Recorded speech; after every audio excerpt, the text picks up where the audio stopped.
live. All right, Seaburn Hello. is here, Hi, Seaburn. and then we're gonna have Pull up the screen so I can see. Naya Gaming.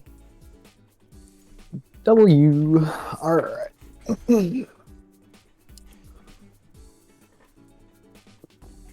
All right, Ugh. gonna tweet out that we are live. Yup.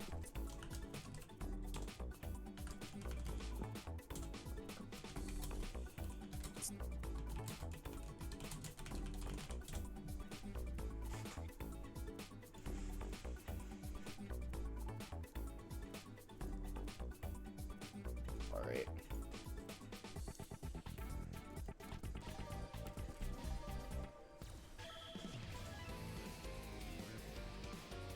Alrighty. So, Seaburn and Nanya. I haven't seen these guys play, but Seaburn is very good, and Nanya Gaming's been playing a lot recently. They've gotten pretty good. I haven't seen them playing a little bit though. I don't know how this matchup goes either. This is a really goofy matchup. I'm not gonna lie. This is uncharted territory for me as well. Yeah, this sounds like a freakish matchup because both of these characters are impossible to hit. Okay, already I'm seeing Nani getting the right idea of kind of slowly getting in on CL. Kind of just blocking the keys, jumping into the blind spots. A big fatal counter, but not going to punish. Another big one there. Yeah, Seaburn really wants to get nice. these air keys going, but Nani is catching them in the air a little bit now, but unable to convert off of two really big fatal counters. I appreciate the keep away game that Seaburn's been playing though. Just Yeah, kinda he's not been letting, he's been really trying to make that kind of stuff work, which honestly is like people didn't really do it all that much. I know Arkma's been working with it a lot recently as he's been picking up CL as a counter pick character. But I do like Seaburn kind of experimenting with it because a lot of people just kind of like play normal neutral, but I do like that Halo is seeing like use now because that's like one of the coolest things about CL is like jumping off the wall and shit, but yeah, doesn't absolutely. get the most usage. Yeah. It, who was it that heard Halo was bad and like broke their heart? Oh, it was our friend Mishi from the Minnesota local because he played CL in current code, and we convinced him to learn type Lumina, and he's like, "Oh, dude, CL," and he was trying to do a bunch of Halo shit. We were like, "Yeah, that shit's like it does not do what you think it does, bro," and he was so sad. But I mean, we're seeing a bit of a resurgence with it. We're seeing a lot more usage out of it. There's a lot more CL activity recently, so that's what we like to see. Dang, Seaburn is really on point right now. Not Oh yeah, getting caught at all by like the Ushi mix. Yeah, I feel like this is one of those characters where like even very skilled players can kind of get caught up just by the mix-up if you're not ready for it. Because, you know, not a common character and there's a lot going on. But Seaburn definitely has a little bit of experience with it under his belt, so that can carry him a pretty long way in a matchup like this. You know, just having the basic knowledge kind of shuts down the first big wave of like ways you're gonna get opened up by Ushi. Yeah, We'll Ushi. definitely go far with it. I thought I heard giraffe for a second. I'm hearing fucking voices, man. He's not in this. He's not in the call. He can't talk to you, bro. You can't hurt me. You can't. Giraffe is not on screen. You're fine. Oh, the gritty there gonna catch Seaburn, trying to follow up after the 3 key throws. I feel like the gritty is definitely a move that could be pretty good in this matchup because it's a really good burst option to shut down some of the resets you get off of like keys mid-screen, like grounded key throw, and it can probably catch the jumps if Seaburn tries to like jump back and start throwing keys from the air to kind of zone out or use Halo. I bet the gritty can probably catch a lot of that stuff too. Throws the moon drive, okay, very advantageous, but you gotta watch out for the moon skills. You gotta be ready for that with the moment you see moon drive go. That vendor here, we're gonna get some corner pressure. Nothing too crazy yet.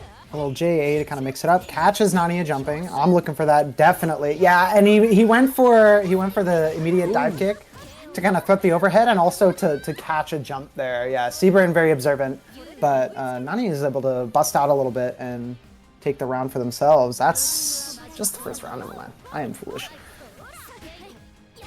Big fatal counter for Seaburn with that nice JA. We're gonna go not quite to the corner, so you're gonna get not a left-right, but I've noticed that standard back to neutral. Seaburn has not been able to like maintain that distance, like in that game. Yeah, Nani does a very good job of you know, keeping it threatening against Seaburn and really getting in on a lot of the zoning, and we're seeing Seaburn forced to play a little bit more fundamental, just like kind of neutral Melty that a lot of the other characters are more used to. But I mean, to Seaburn's credit, he's also very good at playing that way. So it's still, I would say, in Seaburn's control, and he's really keeping Nania locked down in this corner here. But there's the Gritty to bust out again, catching the Gritty key throw reset. Does the Naya have the damage though? 4K? Yeah, That's not bad. I mean, we're getting 4K, we're fine. Oh my god, the upper back hit of the Gritty. I've never seen it hit from that angle before. That's very interesting. One more mix-up should do. Oh, went for... I think he was late buffering the shield after his jump in and he got 5A on accident. I think he was looking for shielding, like layering the shield and then 5A and just fumbled the inputs. Unfortunate. Seaburn able to punish with the keys and close the round for himself. Oh, evasive around the keys. Very nice. And catching the jump back. Yeah, that's something Seaburn does have to be aware of, is this character is seeming very, very good at catching up backing in neutral. Oh, an errant DP there. That might have been a little bit of a misinput there. Into the corner. Staggers in the throw. A whiff safe time. Ooh, walking backwards to bait out the heat. Very, very big for Nania Gaming right here. Big damage, but you're not dead. You have one more chance if you're Seaburn. But you have no heat and no moon. You got to block for your life here. Ah, and the DP just whiffs. Hey, CL's got probably the DP I think I've seen whiff the most because it can get low profiled and you can jump behind it. Kind of a rough outing on defense there for Seaburn, but it's still 1-1, so I mean it's an even set, so you don't gotta be worried. But Nania Gaming doing a good job. So good. Yeah, it's like good, but like I feel like I see that shit whiff more than anything else. Oh no. Because we got DPs hitting like up, down, backwards, upside down. Like we got all sorts of crazy shit with DPs in this game. But CL got like honesty. He's working with the tools of the trade, man. Yeah, so Seaburn keeping good control of the neutral, but Nania is showing that they are really, really like on point in terms of, you know, moving around some of the zoning and being able to get in. And they've shown that they can keep their turn and get the damage for it. So definitely gonna be a pretty even game 3 here. Bust out again with the moon skills. Seaburn's just not ready for some of these wake up moon skills. And I mean, to Ushi's credit, she has quite a few good bust out tools like that cover a lot of space. But especially once you see the moon drive activation, you really got to be ready for it. Empty jump, not swinging on the normal jump there. No IED. And that's going to be a kill for Seaburn. Closing out the round. Yeah, I think that's why the moon skills have been so effective for Nania as well, is Seaburn plays very like solid pressure, but he leaves a lot of gaps and kind of works around what you're doing in them. That's the way. He's not so much like locking you down. And I mean, that's kind of CL as a character in general. She has a lot of gaps. It's more of like, you know, forcing you to pick different options to kind of get out, make you play the patience game. But, you know, if you're not ready for, you know, beating out some of those options when they get impatient, it can be pretty tough to kind of hold the opponent down if you're CL. Big zoning. Oh, what a conversion. Not able to get it, just barely less time to get the arc drive, but very good conversion. And a left-right to continue your turn. Okay. And empty low. That should be death. Yeah, you're dead. Seaburn moving on. Yeah, 2-1 from Seaburn. A solid showing from Nania as well. Yeah, I hadn't seen them play, and this is a very strange matchup, but I enjoyed that set quite a bit. Nania held in there, got in on Seaburn, but, you know, Seaburn showing once again that he is just a very fundamentally strong player and, you know, can kind of change the way he plays on a whim. That's a crazy Very well done from Seaburn. Nebula beat BKP 2-1. Oh, really? Ooh, okay. I see you, Nebula. Tracker beat Intimidating? Oh! What's going on? Hey, yo! Wait, those are two big wins there. Those are two big upsets. Oh, Very impressive. Okay. Very impressive. But not like I almost want to say it's not even too surprising because both of those players have been entering a lot and playing very well recently. Tracker enters literally every bracket you could possibly put in front of him, and Nebula's been grinding very heavily on the Coma. Both of them have been improving a lot recently, so I don't want to say I'm surprised, but I mean those are very impressive wins for the both of them. Up next though, we got This losers bracket's gonna be wild. We got Kaze and Cool Popcorn. Kaze and Cool Pop. Oh, it's my team. It's my team from the draft crew battle. Oh hell yeah! So I don't think I've seen these two play before either, but they're kind of in the same like group, I guess, with like in the same kind of spot with like Tracker and Nebula, like we were just talking about. These guys have been entering a ton, practicing a lot. They've been getting a whole lot better recently. So and I think these two play and meet fairly often. So I think this should be another pretty even, solid set. I know I've played Kaze and Bracket a couple times before, and they're quite good. And so here's the funny thing about Cool Pop. So if you are an avid like follower, oh my God, what a clash! Okay. Trade moon drives. Oh, wow, what an interaction to start off the match. Wow. Okay, so what I was saying though is I'm really looking forward to seeing Cool Pop play. Because if you're an avid follower of like type Lumina beginner lore, okay? Cool Pop is blocking's biggest fan. This dude loves to just block, right? And most recently, he found out that in fact jabs are not plus on block like he thought. He thought jabs were plus on block this whole time, which explains a lot. And he's been freed of like the prison he's built for himself in his mind. So I really want to see out of Cool Pop some more aggression on his defense and see if he's been trying to like break out of a lot more strings, because he has very good blocks too. Like this dude loves to block and he's very good at it. But he kind of just lets himself, you know, hold down back the whole set sometimes. So if now that he's like not as scared, I guess, of the theoretical plus frames, I want to see a little bit more aggression out of him, but perhaps he's a little bit unfamiliar with some of this mash offense, which, to Kaze's credit, has been looking very clean and full of actual plus frames.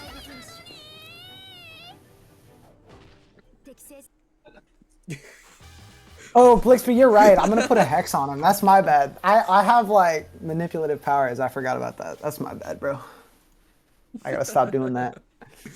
Apparently, I'm just trying to gas my boy, man. Apparently, Intimidating played Neko Arc into Tracker. Oh, really? Okay. Still a good run. I mean, hey, you never know what's gonna go on. We've learned in the last couple months that this Neko Arc character can be a fucking problem. We've seen some Neko Arcs do some work. So like, I don't discount it. Like, winning against Neko Arc is always justifiable. Okay. All right, Kaze. Taking the corner again here from Cool Pop, not ready for the overhead. Yeah, the delayed table drop to break you, trying to block the high-low that you normally get in that situation. EX Ender. Ooh. The overhead, aim for the throw, catching Cool Popcorn looking. Yeah, this is definitely something that like Kaze's offense is quite good, and they make very good use of all of Mash's tools. So like getting stuck in the corner against Kaze can be very scary. Oh my fucking God, are we serious? What's that, JB? I always forget which one that is. I think it's JB. That move is hideous. The back hit. Oh, looks for a dive kick. I think they would have got clean past the keys, and Cool Pop would have been unable to punish. But spend the moon drive to get a little bit of assurance there. Yep. 63A, table drop plus frames, going in for the throw. They're doing a good job also of threatening throw. I think that's a pretty important thing, because like if you got someone who can block, you know, doing just like, you know, gapless plus frames and resets all day isn't the best, but like if you incorporate throw in there, that's very scary. Delay overhead there, catching a shield from Cool Pop with the stagger low there. That's going to be death. A quick 2-0 for Kaze. Very quick 2-0. Maybe you shouldn't. from Kaze. Maybe you shouldn't have glazed. Oh, my. Pops. Ooh, Blocking that was so rough. much. Yeah, that was a little rough, rough for man. our boy. Yeah, what about a tough time there. Matt, this Smash character's offense is broken. Okay, it's not his fault, and he'll have a chance in losers. So, I mean, yeah, I think he can do well in losers. And I mean, to Kaze's credit, their gameplay is pretty good. So, you can never be too sad about it. All right, let's see. Troyette and Tracker, or do we want to run Nebula Giraffe first? I don't know who's ready. I want to see Giraffe play. Let's bring Giraffe on. It wouldn't be a Melty Sweep without a little bit of Giraffe. You know what I mean? He's always here. Oh, he beat Winty. Wow. Very nice.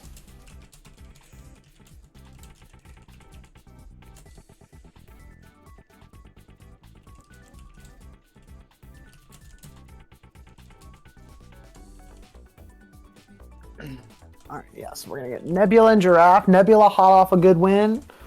Giraffe, I guess he's trying to compete more because I saw him in Mash Fest and he's here tonight. But I mean, I don't think he entered too much before, but he's back. He wants to start swinging again. I like that. Is he still on Roa? I would assume so. I can't imagine Giraffe switching off Roa. I'm not gonna lie. I like him playing another character feels wrong. Nebula's like Coma, right? Whenever. Yeah, Nebula's on Coma. Yeah.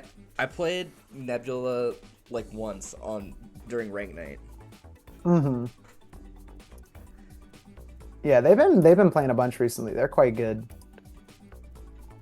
I haven't played them in a while too, so like undoubtedly they've gotten a lot better recently. So I might be in for a little bit of a surprise here because I just haven't seen them in a while. But they were like last I saw them play, they were pretty good, and you know it's been a little bit. So I'm looking forward to that. We got a big win on BKP just last round. So I mean we might be in for some good stuff. Giraffe might get coin flipped to death. But we'll have to see if Nebula knows how to play the Roa matchup, which I think is tough for Coma. Coma and Roa? That sounds like it would be a little rough. I'm not sure though. Someone in chat tell me. How's that matchup? Fill me in. It sounds bad. But I don't play either of those characters, so I can't tell you. I feel like it could be worse. Yeah, that makes sense. That's the thing. It's like no matchup is truly bad for Coma, right? Because like it's hard, right? But then like you just hit 2-2C and then everything's fine. You armor up and you one-turn them, and like it doesn't matter how big the buttons are, or how hard it is to get in. You have 3C to just like jump scare someone. You put on the fucking Iron Man suit and you go to town. You suit up and you don't have to be scared no more. Yeah. Exactly. Suit up, you get the full 5 seconds. You got big old buttons. You can super jump JC. Like you can charge C. They gotta hold that. Oh yeah. Oh yeah. Does charge C get you through B needle? I don't know. I wonder if that can brute force through B needle. That sounds like it's something that could happen. That could be annoying. Because like that would be the thing, right? It's like honestly the most annoying thing for a lot of characters in Aroa isn't necessarily the needle. It's the whiff cancel into the big anti-air B needle. It will, but they can just high row 2 and 4C. Yeah, you could react to it. No. Aaron asked me earlier if there was gonna be a Melty Sweep, and I said yes, and I sent it to her, and then she just messaged me, "Thank you." I fell asleep right after I asked. No. We almost had another goat. Oh man. Unfortunately, Aaron. Unfortunately, Aaron. Players? Where are these guys at, man? Show up. They both responded. Where are we at? Yeah, Aaron, unfortunately, it sounds like you snossed and you lost, okay? That's what it sounds like to me.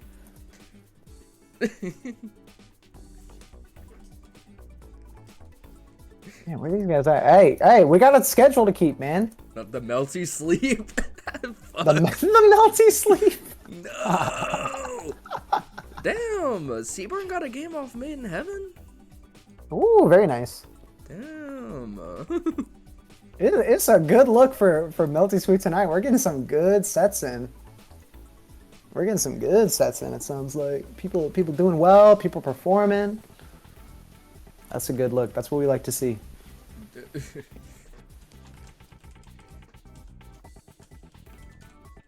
Yo, guys, where are we at? Oh my god. Okay, he rectified his mistake. Never mind. He realized. He realized. He realized. I was about to make fun of him. It's fine Multiplayers and learning how to read. Oh my god, reading is fundamental, guys. I just want to remind everyone, reading is fundamental. Oh, what's up, Drac, mate? Hey, Drac.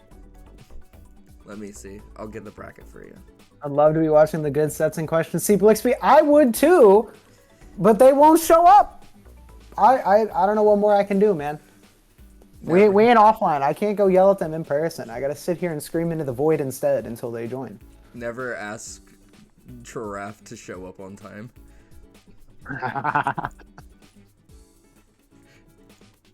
You gotta start telling Giraffe that the bracket starts at 3:30 instead of 4, bro. We got 15 minutes. 15 minutes left of your break login. Blakesby, unfortunately, I feel like no, never mind. Never mind. We're here. Get in there, guys. Get in there, guys. Yeah, Seaburn, we were just saying you made him. It sounded like a good set. I wish we could have seen that, but we got to be fair. Unfortunately, we can't see every set. I wish we could. God damn. All right, so we were just talking about this. Let's see what we're working with here. Oh, dude, we are just walking into each other's faces. Oh, hell yeah. These dudes are less interested in fighting and more interested in giving each other a little smooch. Right at the start of the round here. It's caught by the 2As there. Yeah, run up lows. A little tough to see because I mean, Roa walking at you is kind of always scary. A little bit of a drop there, but you're still in a good situation. Oh, whiffs the JC, and Nebula's gonna get his turn in the corner. This is really scary because now you have to hold Rekka Oki. Big throw. Again, charge sheet from Giraffe to get out of the low OS. Good option from him. But we're back in the corner. Oh, whiff JC to catch him blocking the overhead and goes low. Nice play from Nebula there, mixing it up. Back to neutral we go though. Big needle hit, but no moon to confirm. Yeah, still can't confirm no meter. Big shield for just barely hit for the advancing? Oh my. Alright, Nebula's gotta be careful here. Yeah, walking forward into the needle. Oh, dude, we are just swinging at round start, man. This is what we like to see. Oh, what an interaction there. Giraffe with a wild DP to get out of the corner. Right over Nebula's dash in. And it's going to do him good here. Another big unfortunate drop from I almost called him Melty Moses. I refuse to call him that. Don't call him that. Don't call him I'm not calling him that. Don't give him power. Yep, good use of the moon drive to backdash out of the Oki there. Another drop. Man, just not quite getting these confirms, but you have the solid neutral and the control over the shield interactions to get away with it. Another big drop from Giraffe. That's unfortunate. Yeah, the IAD over whiffing. I feel like that can catch anybody. I feel like IAD just randomly going over you for no reason. And like getting hit is so annoying. I just like to point out that Giraffe said he was too sick to commentate. Never mind. I was about to say a mean joke. I'll leave it be. Armors through the DP with the command grab. And gets yourself back in the corner. A little left-right action from Nebula. A little late, I think, on the setup because he went for anti-backdash OS, but Giraffe was able to backdash on the meaty 5A. So I guess a slight mistiming from Nebula, but I like seeing a different option there instead of just going for like some Rekka Oki when Giraffe has a lot of resource. Solid damage here from Giraffe. Nice For little knockdown. Going back to the needle range. I like that Oh. option against Coma. Just taking the advantageous situation. Unable to get that full confirm, but you just get to run gapless here. Swinging that 2C low. Good guard cancel from Nebula there. Get yourself out of the corner, but a little... Oh, is that going to catch? No, no, no. Oh, What wow. Some nice ingenuity there from Giraffe to swing the EX to make sure that he doesn't get caught landing. I don't want to by hear the these arc Robo drive. players say this character is bad. This character's good, bro. Don't let him say it. Ah, an Bro, Aaron I DP saw again from I Nebula. saw Hyde talking about it on Twitter. Oh, I'm my just like, Lord. ain't no fucking way, bro. You know, the answer is not to debate them or to try to prove them wrong. You just don't give them the attention, bro. That's the way we beat this. We just don't give them the attention. You know what I'm saying? Man. Okay, good swing from Nebula there on the, Giraffe looking for maybe a throw or a low there. Oh, unfortunate whiff from Nebula. Yeah, that's going to be it. Damn. I think that's a 2-0 there for Giraffe.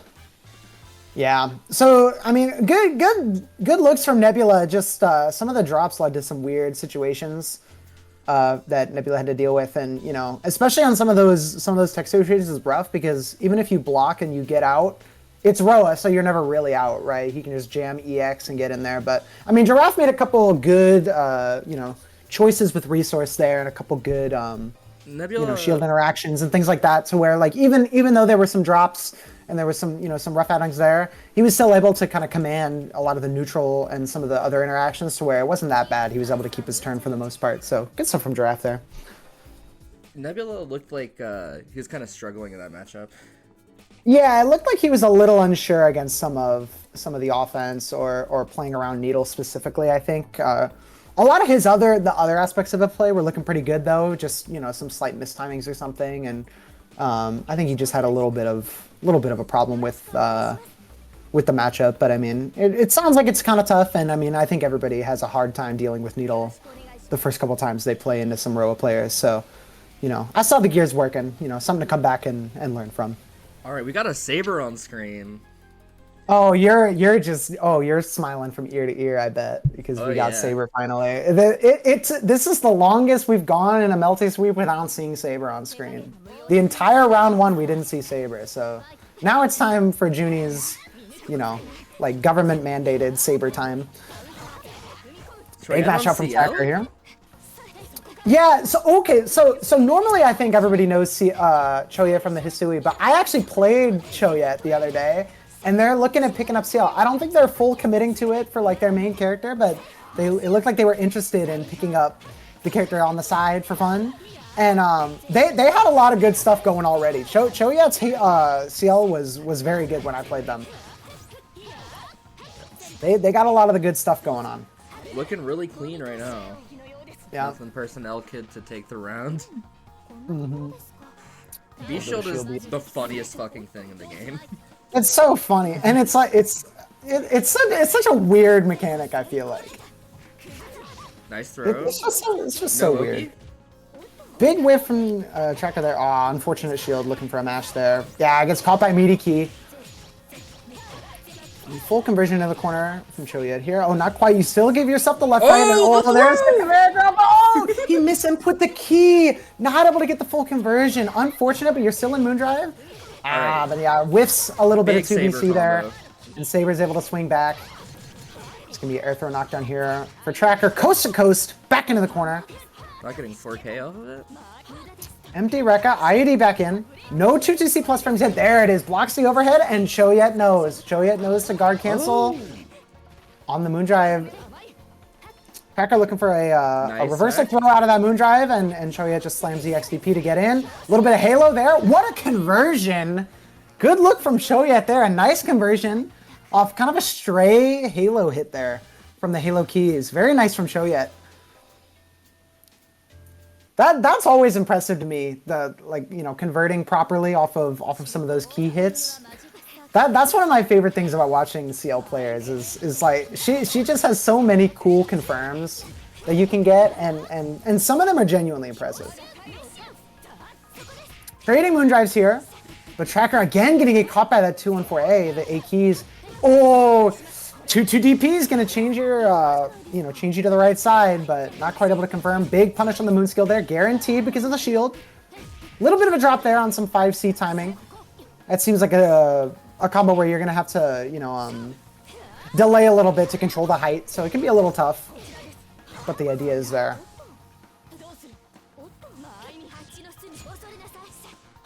Burn some Moondrive to keep yourself safe. Oh my god, is that back hit of Saber Rapid Beat? Yeah, the back hit of that rebeat does have a hitbox on it. And you can combo off of it, by the way. Oh, I know, you can. I hate that so much. I hate that so much. I think Choya was also looking for the key there. Just got a JA out, not quite able to get the full motion there. And that's something Tracker's been having a little bit of problems with is some of those... he was ready for the DP that time. Ready for the DP. Good reaction from Tracker.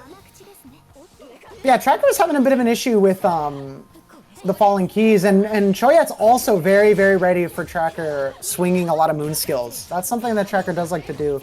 He does make pretty good use of Saber's very strong moon skills, and those are always something you got to be looking for. So I think that's immediately the sign of a very strong player when they're looking out for those and able to punish them, because it can catch a lot of people off guard. Just how big they are. There's an Avalon on the key throw. Nice call out. Good call out on the keys. Something very important you do have to leverage in this matchup. Amazing throw. Oh, big fatal counter, but not able to convert. Looking for IED back to dodge the heap, but not able to. Shield B to get yourself in. Ooh. Oh no, okay. and Aaron Heat and ready to shield again. Shoya, great reactions on the moon skills. That's another thing about Saber that can be kind of tricky, is she has two very quick moon skills. One's a high and one's a low. That was so you have really to shield scary. properly. So that's like Choya with very good reactions there on, a really tough situation sometimes on guessing on the moon skill, but able to get them back in control of this game after a pretty big deficit because of the Avalon. Throw on the wake up Moondrive. One more touch will do it for Choya. Barely footsies out of the 3BC. Gets caught by the Gets caught by the moon skill Rekka. Drops the combo, but Tracker's able to keep his pressure in the corner there and bring it to an even match here. Choya's just been doing such a great job of playing around the Saber moon skills. We'll dive there, a little interesting movement there, but able to get caught by a big fatal counter. Big damage there, about a 30-year life bar, but spending all the meter. Now you're without meter, but you'll build it. Oh yeah, big use of the Moondrive, big 3BC, but not able to convert again. All right, yeah. All right, surely this one we can convert. Yeah. Tracker did not want Troy out to leave the corner.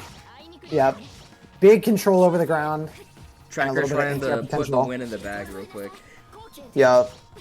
Oh, drops his shield just in time for the rings. Trading heats. Okay.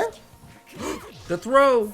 Oh, unable to kill. And whiffs the overhead, right? a slight mistiming. This could be very costly for Tracker. All right. Looking to seal out the round with 2 quick Rekka mix-ups, but a little bit of a mistiming and throw not doing quite enough. And now you're in the corner against CL. This can be very, very scary. You're without Moondrive and you're without meter, but just swings into the staggered keys, and this should seal the deal. Yep, that's going to seal the deal for Tracker, bringing this to a 1-1. You'll love to see it. We do love to see Tracker mashing. That is what we like to see. Just mashing with a simple 5V as well. No moon skills, no nothing crazy, just solid, take your turn. Good job from Tracker. Oh, yep, Choyet's gonna go back to the character select screen, get on the Hisui when they're looking at kind of a tough match. Tracker did a good job there of getting in on some of the CLs and shutting down a lot of the air movement. They were able to catch some of Choyet's dive kicks, and some of them, like Choya trying to jump in for keys. They started counterplaying against those falling keys as well that were really giving Tracker trouble in the first game. But using those moon skills to kind of snipe the landings was doing very good for Tracker and is going to force Choya onto their main Hisui here. Now this could be a little tough because I don't know how much Tracker has in terms of Hisui experience, and the big elephant in the room here is going to be item throw. I think that's something that Choya uses very well is item throw, specifically the low book for the plus frames. I don't know how much Tracker is knowledgeable about the different items, so we're going to see that here. Now it'll quite convert off some of these anti-air combos. Oh, yep, the evasive 4BC. Swinging right over the chair, leading you to a big... That's going to be big damage here, too. This is going to be... Oh, a little bit of a drop. The JA? All right. I respect the whole chill there. To get out. Item throw. She'll be again, but yeah, trying to swing on Big a bad bento. situation there. Yep, big bento here. This is big damage. At 4.3, big damage from Hisui there. Bento mix up into the throw. Yep, that's The kind of Hisui rough. classic. Yep, yeah. Hisui pressure is that's the other thing. Is how comfortable are you blocking Hisui? Is the item throw in neutral is like tough enough, and then you got to deal with some of the best offensive pressure in the game. Very, very scary. Good jump shield reaction from Choya, going for the counter hit shield B to get a big combo here. Take him back to the corner. Very smart interaction. Drops, but you have the bento to save you. Tracker Getting out on a little bit of a... Yeah, No 4BC? sometimes you got to take the neutral there. Oh, swinging a moondrop again. Good footsies from Choya there to make the 6BC whiff, and you're going to get big damage from those bentos as well. Creative routing. Like a nightmare situation for Double Tracker. MS ladle? Ooh! Yes! Yeah, no! Creative routing and baits out the Avalon. Good stuff from Choyet there. Some interesting offensive there. What other options do you get from Rapid B frame kill? I guess you get a meteor, like an air dash? I don't know for sure. Maybe that was a misinput from Choya. I'm not 100% sure. I thought that Avalon was gonna hit for sure. Good shift to Choyet. Yep, very good from Choya. Got to see a little bit of the Hisui there. All right, looks like we're gonna move over to winner's side of top 8. Yeah, I guess so. We're moving pretty fast through this. Let's get Kirby. Who's ready? Kirby and Giraffe probably. Yeah, we'll give Choyet a break. We'll get Kirby and Giraffe here. While Losers catches up, and we'll give Choyet a chance to breathe. Yeah, the Avalon wasn't even a bad one there. It's just, it can be really, it's a lot more risky if you're doing it before you see the jumping button come out. Because he did that late frame kill and then IED, and you can react to the super flash if you're not already committed to like a big button. Because I would assume there Choya was probably looking to either empty IAD or he was pressing JA later so that you're not committed to like JC where you gotta press it earlier and you're gonna swing into the Avalon. Interesting stuff though. I always do like seeing Choya Hisui. Because Hisui's like not common, but there's some interesting stuff that Choya brings out. He plays the character a little differently. I like it. When Tracker won the second game, he lost confidence. Yeah, that's fair. Pretty big night for Tracker so far, with a big win on Daving and taking a game off Choya. They're doing really, really well. I'm looking to see them in loser side because they're going up against what, Cool Pop right now, so that could be a pretty good set as well. Yeah, I agree, Blixby. Avalon on IED is like, it's not bad, but it's like risky. It's just there's so much more risk. Yeah. But the other thing too is like you kind of have against Hisui, you kind of have to do that because if not, you're not gonna really get able to use it again because then you gotta block a bunch of like gapless shit afterward if you don't swing it early. And I mean you're behind. It's not a bad situation. It's not like a bad choice. It's just, you know, sometimes they're right. You know what I'm saying? Sometimes you're right. Sometimes you're wrong. Not a bad play. You gotta threaten it.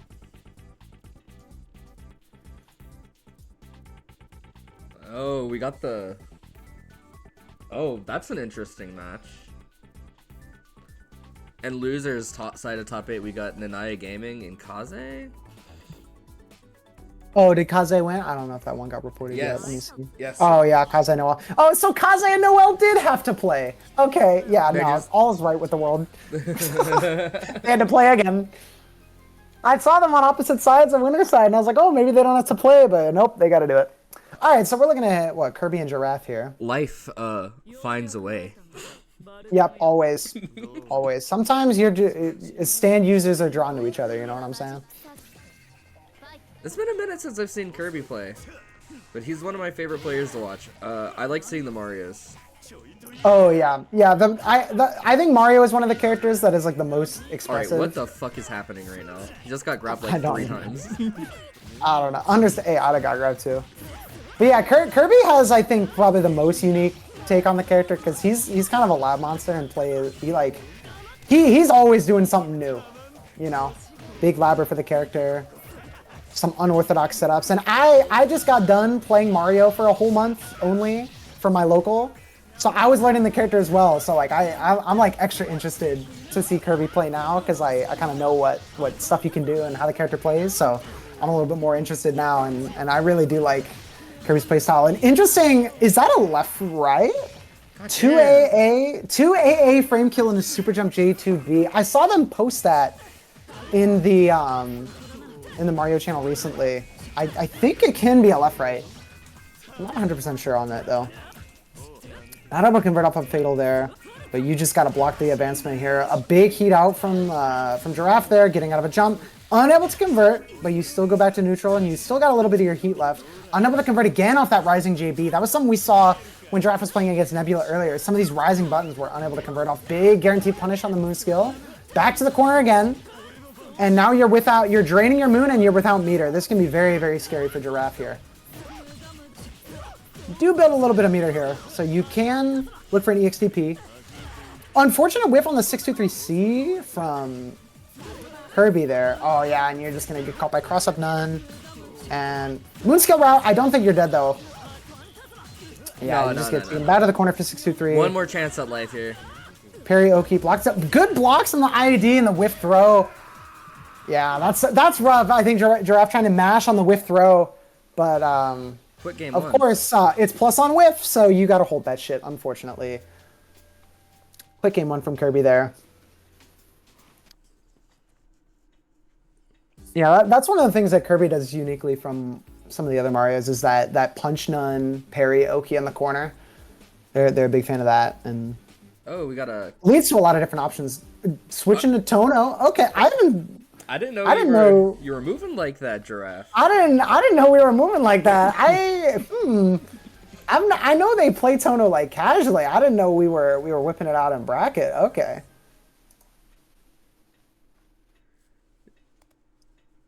This matchup ain't it, dog. Alter saying in chat.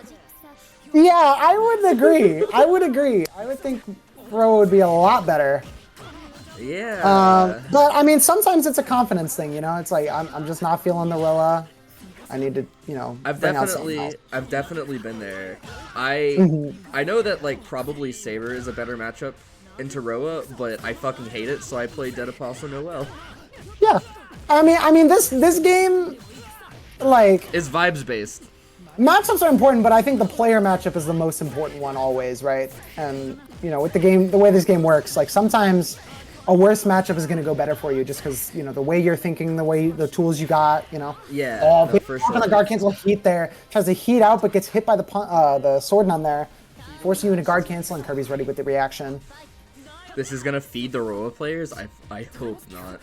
Oh my lord. Klepper, were you here when I said earlier that we just need to stop giving that shit attention? Big conversion here from Kirby. Big charge. Big meter. Oh, wow. I kind of like it though. Just go for a meaty afterwards. Okay. All right. We're getting our turn for Giraffe here. I mean, definitely Shiki can keep Mario in the corner here. Mario has a bit of a tough time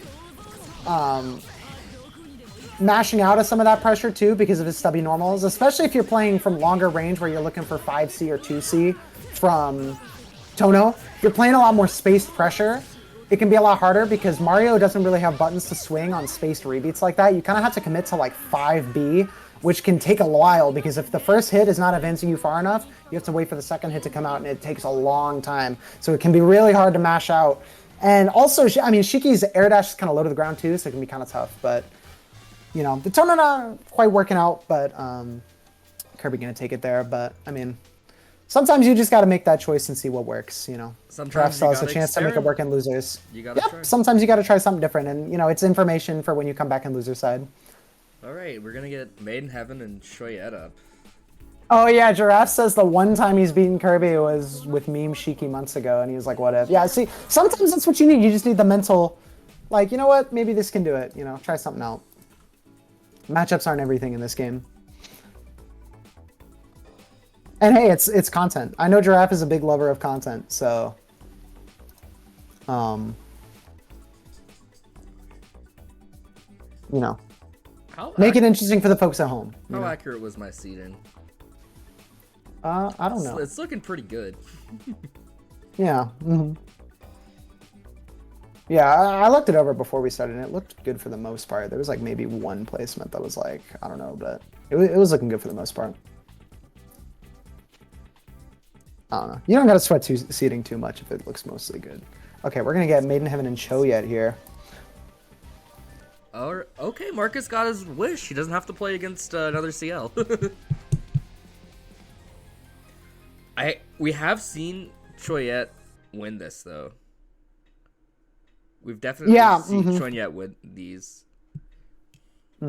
So I feel like this is just a toss-up. And I bet you... we still have yet to see... I must say, Choyet, your connection today has been impeccable. Good shit, bro. My goat. That's something that does unfortunately come up with Choyet, is sometimes people got bad connections, especially this, because Choyet is South America, right? Pretty sure. Am I tweaking? I'm pretty sure that's the case. And Maidenheaven lives with us up here at the very top of the United States. We are intercontinental right now. I'm sorry. I'm sorry I'm about not you saying... and Nora and you and Noel. I put you separate. I didn't know that was a thing. Drac, here's the thing, okay? I sympathize. And you know what? It seems like Melty Sweep will always be a safe place for you guys to play. So, we're welcome to have you, man. We're welcome to have you. Incoming Mexico ban part 2? Fuck no, I love Mexico. We gotta give them somewhere to play, man. Come on. We gotta give them somewhere to play. Alright, anyways. Oh my god, a big clash and a good Moonskill reaction and a tech from Choyet. Very good reactions there to the clash on the dive kick. Trading moon drives here. A little bit of an unfortunate drop, but Saber is going to be able to put... Maidenheaven, sorry, he's going to push you all the way back. But a big mash on a stagger there with 5C from Choyet. Catching some of the big buttons. Marcus going to heat out. You have to be careful here if you're Choyet with the item throw, because if Maidenheaven shields an item throw or a bento when he's in blood heat there, that's a last arc. But able to wait it out. Choyet just plays solid, lands a big fatal counter with the shield B here. Big route in the corner. I love the dust cloud jump cancel. I love that routing. That's so cool looking. I love Hisui routes. She's so cool. Death here. Big damage from the item throw as well on the ender there. Gonna seal it up 2-0 for Choyet here in that first game. Yeah, Choyet made a couple of really, really good plays there to kind of abate some of the stuff that will really catch you off guard with Saber. Reacting to the clash on the dive cancel is huge. Swinging back against some of the space normals with 5C, a really big button to kind of advance you in and get a big fatal there. Really good plays from Choyet. Another good showing from Tracker getting a 1-2 against Cool Popcorn. Cool Popcorn's going to round out our top 8, but good showing from Tracker today. Oh, yeah. Oh, yeah, Tracker just performs better and better every tournament, man. I love to see it. We love to see a grinder. Yeah, we'd love to see a grinder, and Cool Pop's going to get a chance to swing back after an unfortunate winner's side game, so good stuff all around. Switches sides on the bento hit there. You're in Moondrive, you've got to be careful. Gapless plus frames, heats on the run up, so not guaranteed, and a big dive kick over the item throw. You got to be careful of the vase there. The big vase always goes at that really high angle and can anti-air a lot of approaches, but Maidenheaven's able to dive kick straight over it, get a big fatal counter, and take the round as he gets Chayu back in the corner with a big fatal. Back start here. Choyet really wants to play the space here so he can make use of the items to kind of keep Saber out. And he wants to play, you want to play around some of the burst options there. A shield on the left-right Oki is going to get Maidenheaven another big, get Maidenheaven punished once more into the corner. There's going to be an air throw knockdown. Empty low. There's the book. So that book has a bit of a cap. You can shield it. The devious book is plus. So when you see that book go and land low there, it's plus on block, which means it's still Choyet's turn. You always got to be ready for it. That's a bit fucked up. It's kind of fucked. Dude, Hisui item throw, literally every time I learn something new about Hisui item throw, it gets more fucked up. Did you know that throwing the tray like Choyet just did there beats Vlov's stomp? What? Excuse me? Yep. Ask Blixby for the video. It beats Vlov's stomp. I'm gonna have to ask. Show it with another air dash mix up here. Moondrive. Okay, interesting there. Goes for the ladle to kind of force his turn, but Maiden Heaven's gonna try to get out. Oh, yep, there we go. The esports exit. The esports exit, a classic. Yeah, Choya makes good use of the Moondrive there to get around what would have been a chance for Maiden Heaven to get out on the ladles there, but uses Moondrive to secure his turn and is going to take it 2-0 over Maiden Heaven. Very good showing from Choya. All right, we're gonna move down to losers bracket then, and I think we're gonna have losers time. BKP said that he is gonna go take his dogs out, so we're gonna get Nanaya and Kaze on, I think. All right, Nanaya and Kaze. We're gonna do first, and then we'll get Cool Pop and BKP. Yeah, good showing from Choya. I think Choya always gives people trouble, especially in like a Melty Sweep bracket. Man, Choya always gives people trouble, man. Very, very, very solid player. And that's gonna put who's Maiden Heaven is. Oh, so this next match here, Nanaya and Kaze, the winner of this is gonna go on to play Maiden Heaven in loser side, losers quarters. So yes. Whoever makes that out of this one is in for a fun time.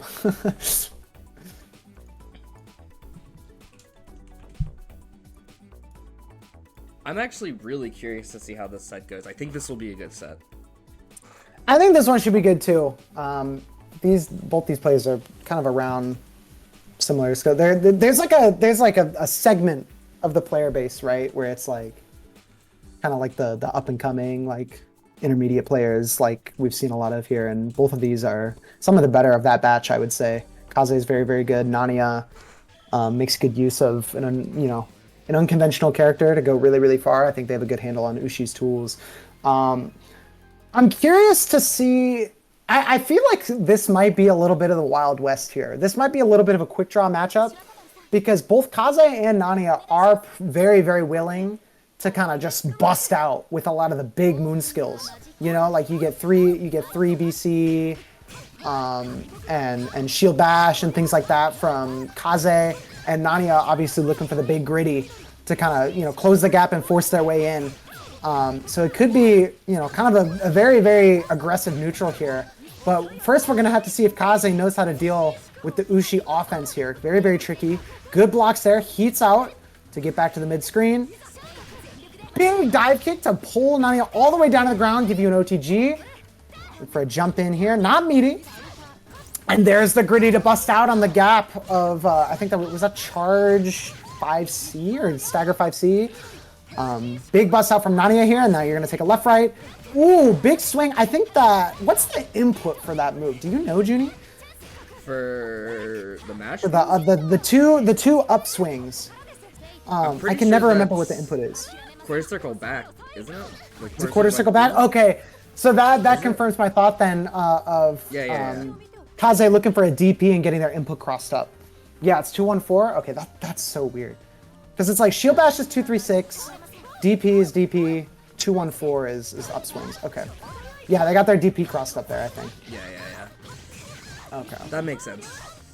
All right, another left-right mid-screen Oki here. Goes for fake teleport and looks for the up, but we're going to get a Moondrive cancel from Kaze to try to see the mix-up and able to get their way out. And there's Shield Bash to get your way in. Taken all the way to the corner. Unfortunate drop there, but you're out.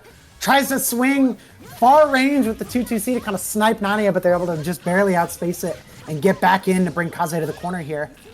Another left-right mix-up. It's such a tough mix-up to block, and the Heat OS comes out on Kaze's Heat, but he's able to get out with another unfortunate drop, a big fatal counter, and a tough height to confirm from there, too. Overhead, a big backdash from Kaze, and confirms out of your arc drive last minute there. Very good awareness from Kaze to confirm into that arc drive for big damage and get the reward off of your Heat. Another big thing, but no. Another big swing, rather, but no. Oh, and there's a run-up to 6 to 3. That should be death. Into the Moondrive. That's going to be your death. That's big damage. No? Oh, the no extender. And the cross-up. Okay. The run-up 6-2-3 is such a scary option. Such a fast move. Big coverage. You can EX cancel off of it, and if you see the hit like that, like Kaze just did there, you can Moondrive for big damage. Isn't able to quite route into the EX, but a very good route at that, and it's going to close you out the round here. Backdash again. If I'm Nania, I'm looking for that backdash. Big clash on the Mash 5B. Rebeats to run up. Confirming your pressure. And a big jump out from Kaze on the low TP. Another unfortunate drop. You got to be wary of a dive here, but Nania opts to just play it safe and gets caught by a big dive kick. Back to the corner again. Table drop for plus frames and catches him low trying to jump, I think that was from Nania. Trying to jump out, but gets caught low. And that's going to be your death with the big arc drive there.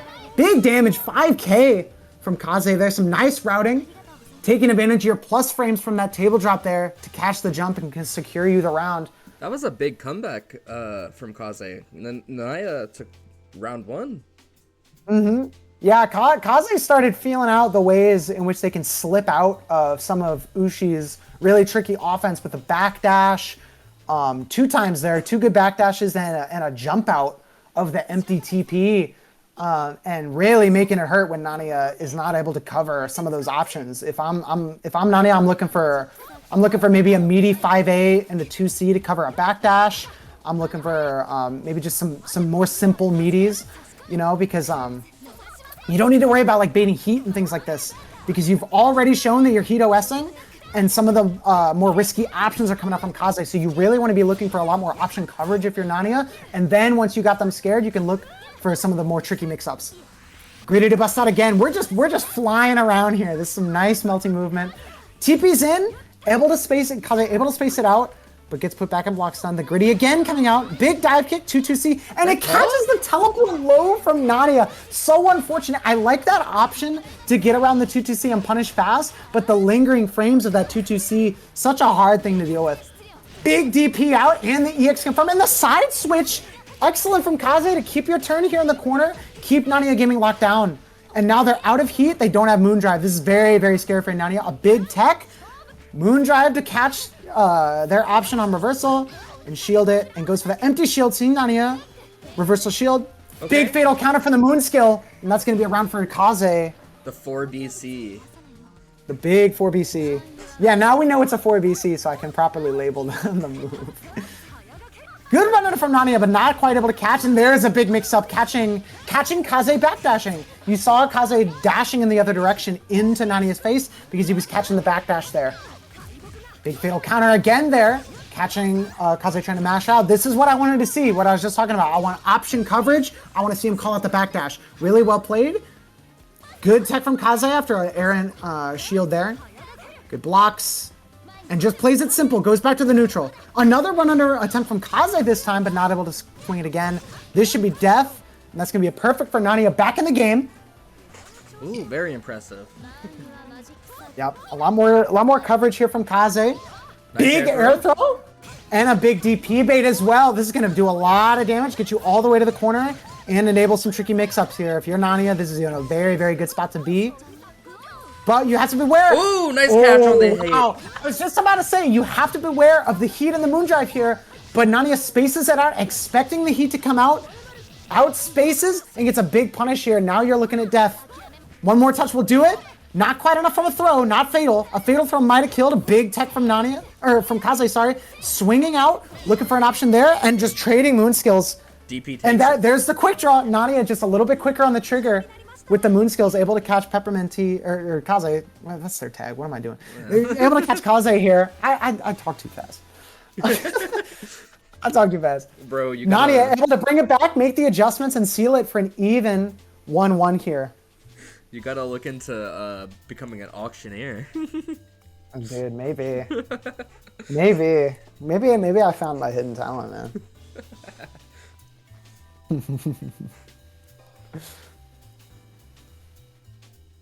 Taking some time here.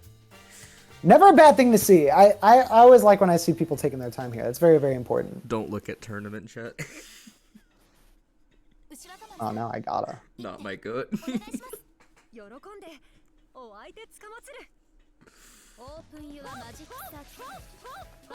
Oh no. Nice air throw from Nania Gaming to start off. All I'll say is this. I'm not surprised. These things happen. Back to the match, though. Nania getting first blood here. Another big tech on the Moondrive. Oh, and swings low, gets caught by the whatever the fuck that move is. The air slash, I guess we'll call it. Big. Kaze able to swing back for some big damage. Oh, and I assume a misinput there. I assume a misinput there from Kaze, maybe looking for table drop or dive kick and gets a whiff JA there. Oh, nice a whiff. Ooh, good text. Ah, yeah, and gets caught high. Good text there. A whiff throw from Nania and then a good tech from Kaze, but just gets caught by the overhead mix-up, not quite ready for it. Oh, yeah, we're diving now. Outspaces the gritty there, but not quite able to catch it landing. A little tough for Kaze to take advantage of some of these situations they're given here. Nice little chunk of damage. damage. Take a mix-up again. Goes for the other side, the same side. Gets caught by the left-right mix-up. You need to be looking for low shield there. Oh, fates it out, looking for a heat again. Oh, there's a little boop on the nose from Kaze there. Kaze looking a little lost right now. Oh man, having a hard time with some of these teleports. Oh my god! Oh, that catches? A little extra jump. Wait, is he dead? No, he's gotta be. Yeah, you're dead. He's gotta be. You're so dead. Wow. Unfortunate there. The 2-2C. See, that's not a bad 2-2C, but the invul combined with the high profile on the TP clears you over. And Nania is just going to take it clean 2-0 in that third game after making a couple adjustments in a tight set. Very well played from both, but I think Kaze got caught off guard a little bit by some of Ushi's more unconventional movement and tools.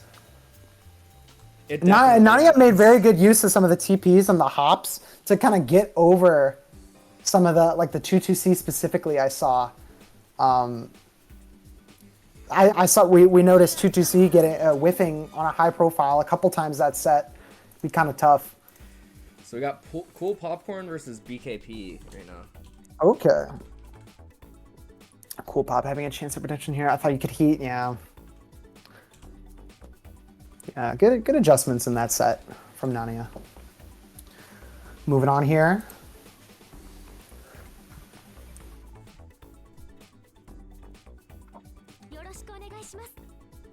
Good shit, Nania Gaming. Good shit. Oh, wow.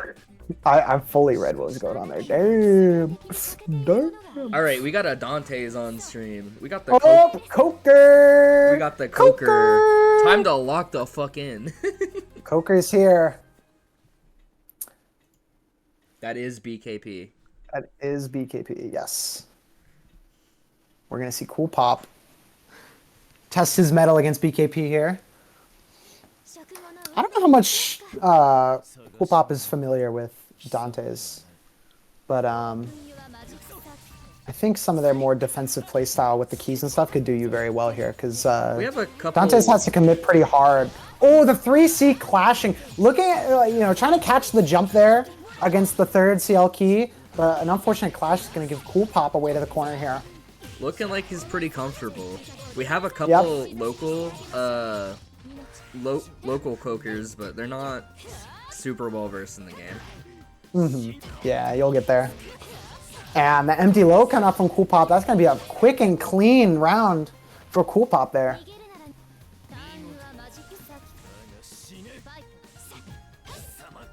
Oh, the DP. Unfortunate. Cool Pop had it locked down there. You had the low hitting JA there. You could have probably staircased them down into an air unblockable, but went for the DP, maybe expecting, BKP to swing back or something, or maybe just a misinput. But it's gonna be a rough outing here because you take big damage here from BKP, and now you're locked in the corner against Dante. Plus frames here, but not gapless. How plus is that? I don't. Oh, it's I want to say it's +4 or +5. I know that it's it's not plus enough for gapless 5A. I see. Because Coker has is a 6-frame 5A instead of a 5-frame, and so it's just 1 frame. Like you can't. It's not gapless. I see. That's annoying. Oh, creative use of the moon skills here from BKP to work his way in against Cool Pop zoning. When's gonna make this character fucking playable? I wish I could tell you in May, but It's anybody's guess. It's anybody's guess. Cool Pop gets caught by a stagger here from BKP, and that should be your death here. A quick and clean round from Cool Popcorn right at the start, but BKP gets a little more comfortable, starts revving up, and takes it 2 straight rounds there to take game 1.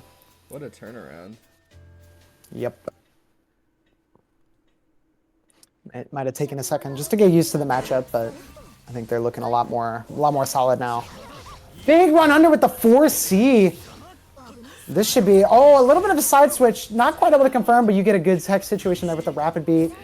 Moondrive cancel to keep your offense up. Goes for the throw. Some staggers here and some spacing traps. Cool Popcorn trying to swing on the whiff button, but a little bit too late, and you're going to get off by 5C. Into some solid damage, and your back is still to the corner.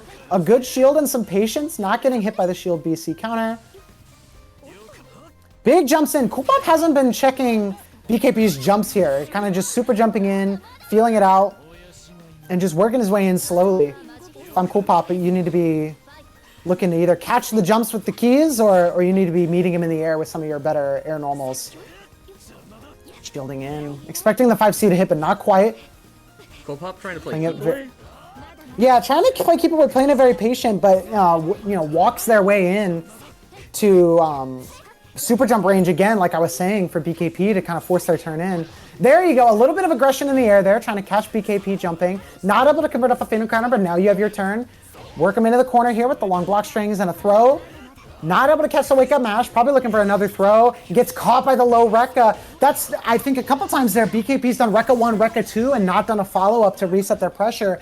And now Cool Pop gets a little bit too comfortable and gets caught by the low Rekka there, the third follow-up. Catching the jump there with the keys, convert into Hyro, and now you get your turn. Good adjustment from Cool Pop. And a dive kick to switch up and catch BKP unaware. Now you're looking at a chance at death here, and a reset on the air tech with the big air throw. Good shit. I think that was that Halo. Was that Halo air throw, because they were able to EX convert there. Good call out from Cool Pop on a cheeky little reset there to give you the round. Plus frames from BKP, playing the spacing game with the 236A. Nice throw. Back throw into the corner, run up, and there's strike throw pressure. Yeah. Strike throw pressure is so hard to deal with against Dante's because the threat of the strike is so tough with his very, very powerful 5C. Nice shields. Not able to get out of the corner. Cool Pop just chilling on a lot of these shield interactions, not putting yourself out there to get punished. And some nice footsies, a big backdash from Cool Pop, able to get your way out of the corner with the key throw there. The Cool Pop special, like you said earlier, is just sitting in block for an eternity. Mm-hmm. I don't know if I agree. And bites on a stagger again. It doesn't matter. Oh, you're barely alive and no OTG, and yeah, you just swing into the DP. Yeah, unfortunate. Yeah, it happens. Yeah, it is a little rough for Cool Pop there because they got mashed out on key 3 again by BKP, who mashed out there, and they weren't able to convert, but they weren't. Cool Pop wasn't able to punish that EX lunge cancel out of BKP after that clash interaction, and BKP just kind of got out safe, not able to quite take some of the punishes there. I don't, some of those situations are a little weird for Dante's though, because he has some some weird cancels sometimes to where it can be a little weird to tell if you're able to punish or not. So Cool Pop maybe just a little bit unfamiliar, but a solid showing in the neutral there. Just not able to quite get a handle on a couple things fast enough, and BKP gonna get a 2-0 there. All right, let's get Made in Heaven and Nanaya Gaming back on. Yeah, let's get Marcus back in here, man. Give him a chance to redeem himself. Yeah, coming off a tough loss to Choyette, and unfortunately for him, he now has to deal with another annoying net play champion. So. I don't think he's going to be too happy about this one, but, I mean, we know Made in Heaven's good for it, so, yeah, he'll probably be fine. Nania did put up a good showing in both their matches today, however. We'll see. With a tight set with Seaburn and a big win over Kaze just last round. So, Made in Heaven locking in, saying, no, this is all business. I'm playing. So, Nania Gaming... Nania Gaming is getting a little bit of the Minnesota locals experience where you have to play Maiden Heaven the first time. You're not getting the Saber. You got to beat the Tono, and then you got to beat the Vlav, and then you got to beat the Saber. Maiden He Heaven. made me beat the for those who fucking don't know, Neko Art. Bro, he made me Maiden beat the Heaven- Neko Art when I first met him. No! Yeah, Maiden Heaven is a 3 to 4 phase boss, if people weren't aware. He's got multiple health bars. And that is also not to say that the Vlav is in any way lacking or slacking. Maiden Heaven's Vlav is a very solid secondary in its own right. So, I mean, you can't fool around just because he's on secondaries. But Nania Gaming able to make use of a big mix-up here to drain a lot of the moon gauge off of Maiden Heaven's Moondrive here. He's going to be out of it right in time for the mix-up to land. You got to take the left-right. I feel like our GOAT is a little tilted right now still. He might be a little angry. I feel like he's still a little salty. Yeah, I mean, playing against Hisui and to Ushi on net play, I don't know if anyone is saying that's not aggravating, but you know, you gotta work through it. You gotta work through it. Yeah, you gotta work through it. Hey, I tried to seed as fairly as I could. Yeah, yeah. Nania actually put up a pretty good performance there against Firevlov with a couple good mix-ups to catch Maiden Heaven. But now, committing on defense, but now you got to play Ice Vlav, which means you have to work a little bit harder. The real you got to deal with the real character, and it's looking a little tough. A big backdash on the gritty, and calls out a hard call-out shield there. Nothing personnel kit for the round. Yep. So Nania's going to have to fight an uphill battle here. You got to fight 2 rounds against Ice Vlav if you want to win. Because you won that game 1. Oh, what? Okay, Maiden Heaven made the right play there to Moondrive cancel off of the gritty clashing, and it just didn't hit? Okay. Unfortunate for Maiden Heaven there, but he's able to come out of that interaction on top regardless. Push Nania all the way to the corner, and this looks like it's going to be death. Maiden Heaven taking game 1 with the Vlav. Dude, if I... Okay. Say what you want about whatever's happened previously, but like, can we all be serious that if that gritty clashed in front of our shield, like whiffed in front of our shield, we would all be a little frustrated? I would be a little frustrated. I would be so mad. I would be so mad. How does Ushi that's the get right in? reaction. She doesn't. I don't know if she really does. I think, well, you know what? The answer actually, Sebring, is that she gets in the way everyone else gets in by playing fundies and dash blocking. And being better. Yeah, you got to play like everybody else. You got to look for dash blocks. You got to shield BC in. You got a gap. Yep, guess on whether they're going to throw it high or low fireball, you know, work in some super jumps. You got to work like normal. That Vlav, 3C at the beginning of the round was fucking dastardly. Yeah. Oh my lord. Big shield there from Maiden Heaven. Why is he just 3C'ing? I think that was delay shield A, but I'm not 100% sure. Imagine not having a full screen super. Actually, yeah, Ushi does have the air Hyro 3 bar. So if you build 3 bars and you really want in, you can get in. You can get in, but it's quite a costly way to get in, I must say. 3 bars is a pretty steep. All right, we got the Vlav combos on deck. Big combo into an empty low. Maiden Heaven's gonna seal up round 1 here. Not looking good for. Hey, if you're Nania, if you win this round, you only have to play 1 round against Ice Vlav. So a little bit of spacing trap there from Maiden Heaven, able to footsie with Vlav's big normals, pushing all the way to corner. Air throw knockdown. Maybe this was a big brain play by him. Yeah. Yeah. Bust out again with the gritty. Peep it now. He's coming alive. Hey. Anything can happen, man. It's Ushi. Ushi is definitely one of the characters that you can kind of, you know, you can kind of run the mixtape a little bit and. She hits the gritty on you, and then you might just die. Yep. Oh, wish throw there, I think, right? Big shield. Shield BC. God damn. That's gonna be death, yeah. One. She hits the gritty on you, and then you might just fucking die. You might die. It's you bust out once. 1 mix-up and 1 fortunate shield interaction goes your way, and now you're looking at, you know, potentially bringing this round to a close. You only got to fight one round into Ice Vlav. You've played before, so maybe you're catching a little bit of the patterns here. Yeah, looking for the dash block. Oh, Big nice greedy dash. in on a greedy fireball from Maiden Heaven there. Other What's the knockdown here Yogi? from Nania. You have your moon drive in case of a bad bad interaction here. The vlog back shots. Oh no! Not the dastardly back shots. Not the back shots. The devious Oh, a back bit of an shots. errant, Holy. moonskill DP. Oh no! What? Dude, That was so unfortunate for Nanae. I don't even know what just happened there. I'm not gonna lie to you. And big charge 5C to catch the low shield, unable to convert, but now It's you're not looking at a Jover real yet. rough spot. I'm telling you, he's just 3C'ing. What is that? There's at least 5 good screenshots out of that set, man. There's like a good 5 screenshots. We got blob back shots, we got backwards 3C, gritty whiffing, gritty hitting. There was the moonskill uppercut that got hit by the back end of another moonskill and then comboed into 5C. I don't even know, man. Holy carried. Who could that be directed to be? This character still amazes me. Which one? We're talking about Vlav, right? Alright, get Giraffe in here. Oh, is it BKP Giraffe next? Yeah, BKP Giraffe. Yeah, see, those chat messages are ominous because I genuinely can't tell who and what character he's talking about. I feel like it could be going either. It could be going either way. It could be going either way, and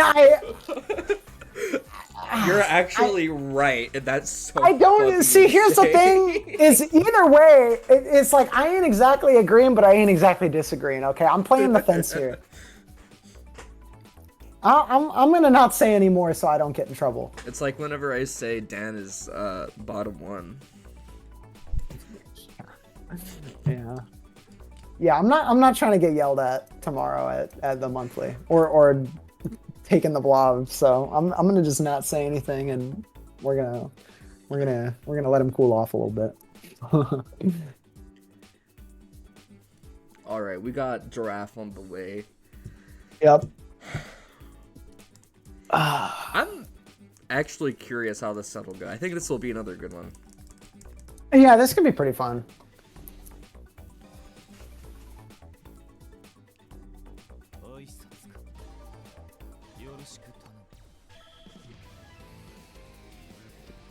All right. Back into it. Losers quarterfinals here. We have Giraffe and BKP. So, honestly, what we're going to look for really is just kind of how BKP is going to play around Needle here. That's the thing. How are we going to play around Needle?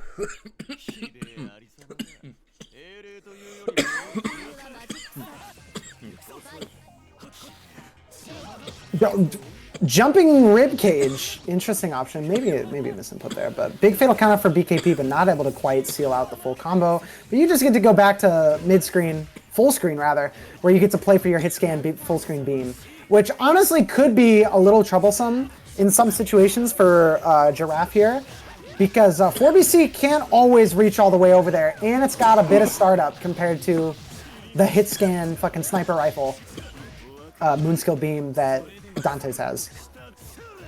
But this is the other rough part. Oh, good mash out from BKP. Looking at Giraffe dashing in. That's going to be the round. Yeah, a good mash there on a dash up reset from Giraffe.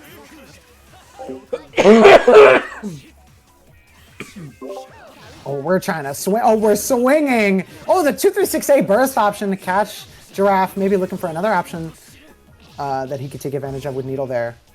Stopping him before he can throw it out. Yeah.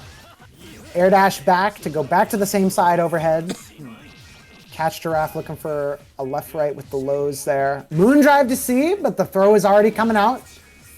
Bust out, but not ready to convert off of it. A fortunate throw there on the advancing of Dantes' normals, and you're just going to get mashed out again. Yeah, BKP's doing a really good job of mashing out in some of the gaps that Giraffe is leaving. That's one of the hardest parts, I think, about fighting Roa, is knowing when to mash and when you have to hold it.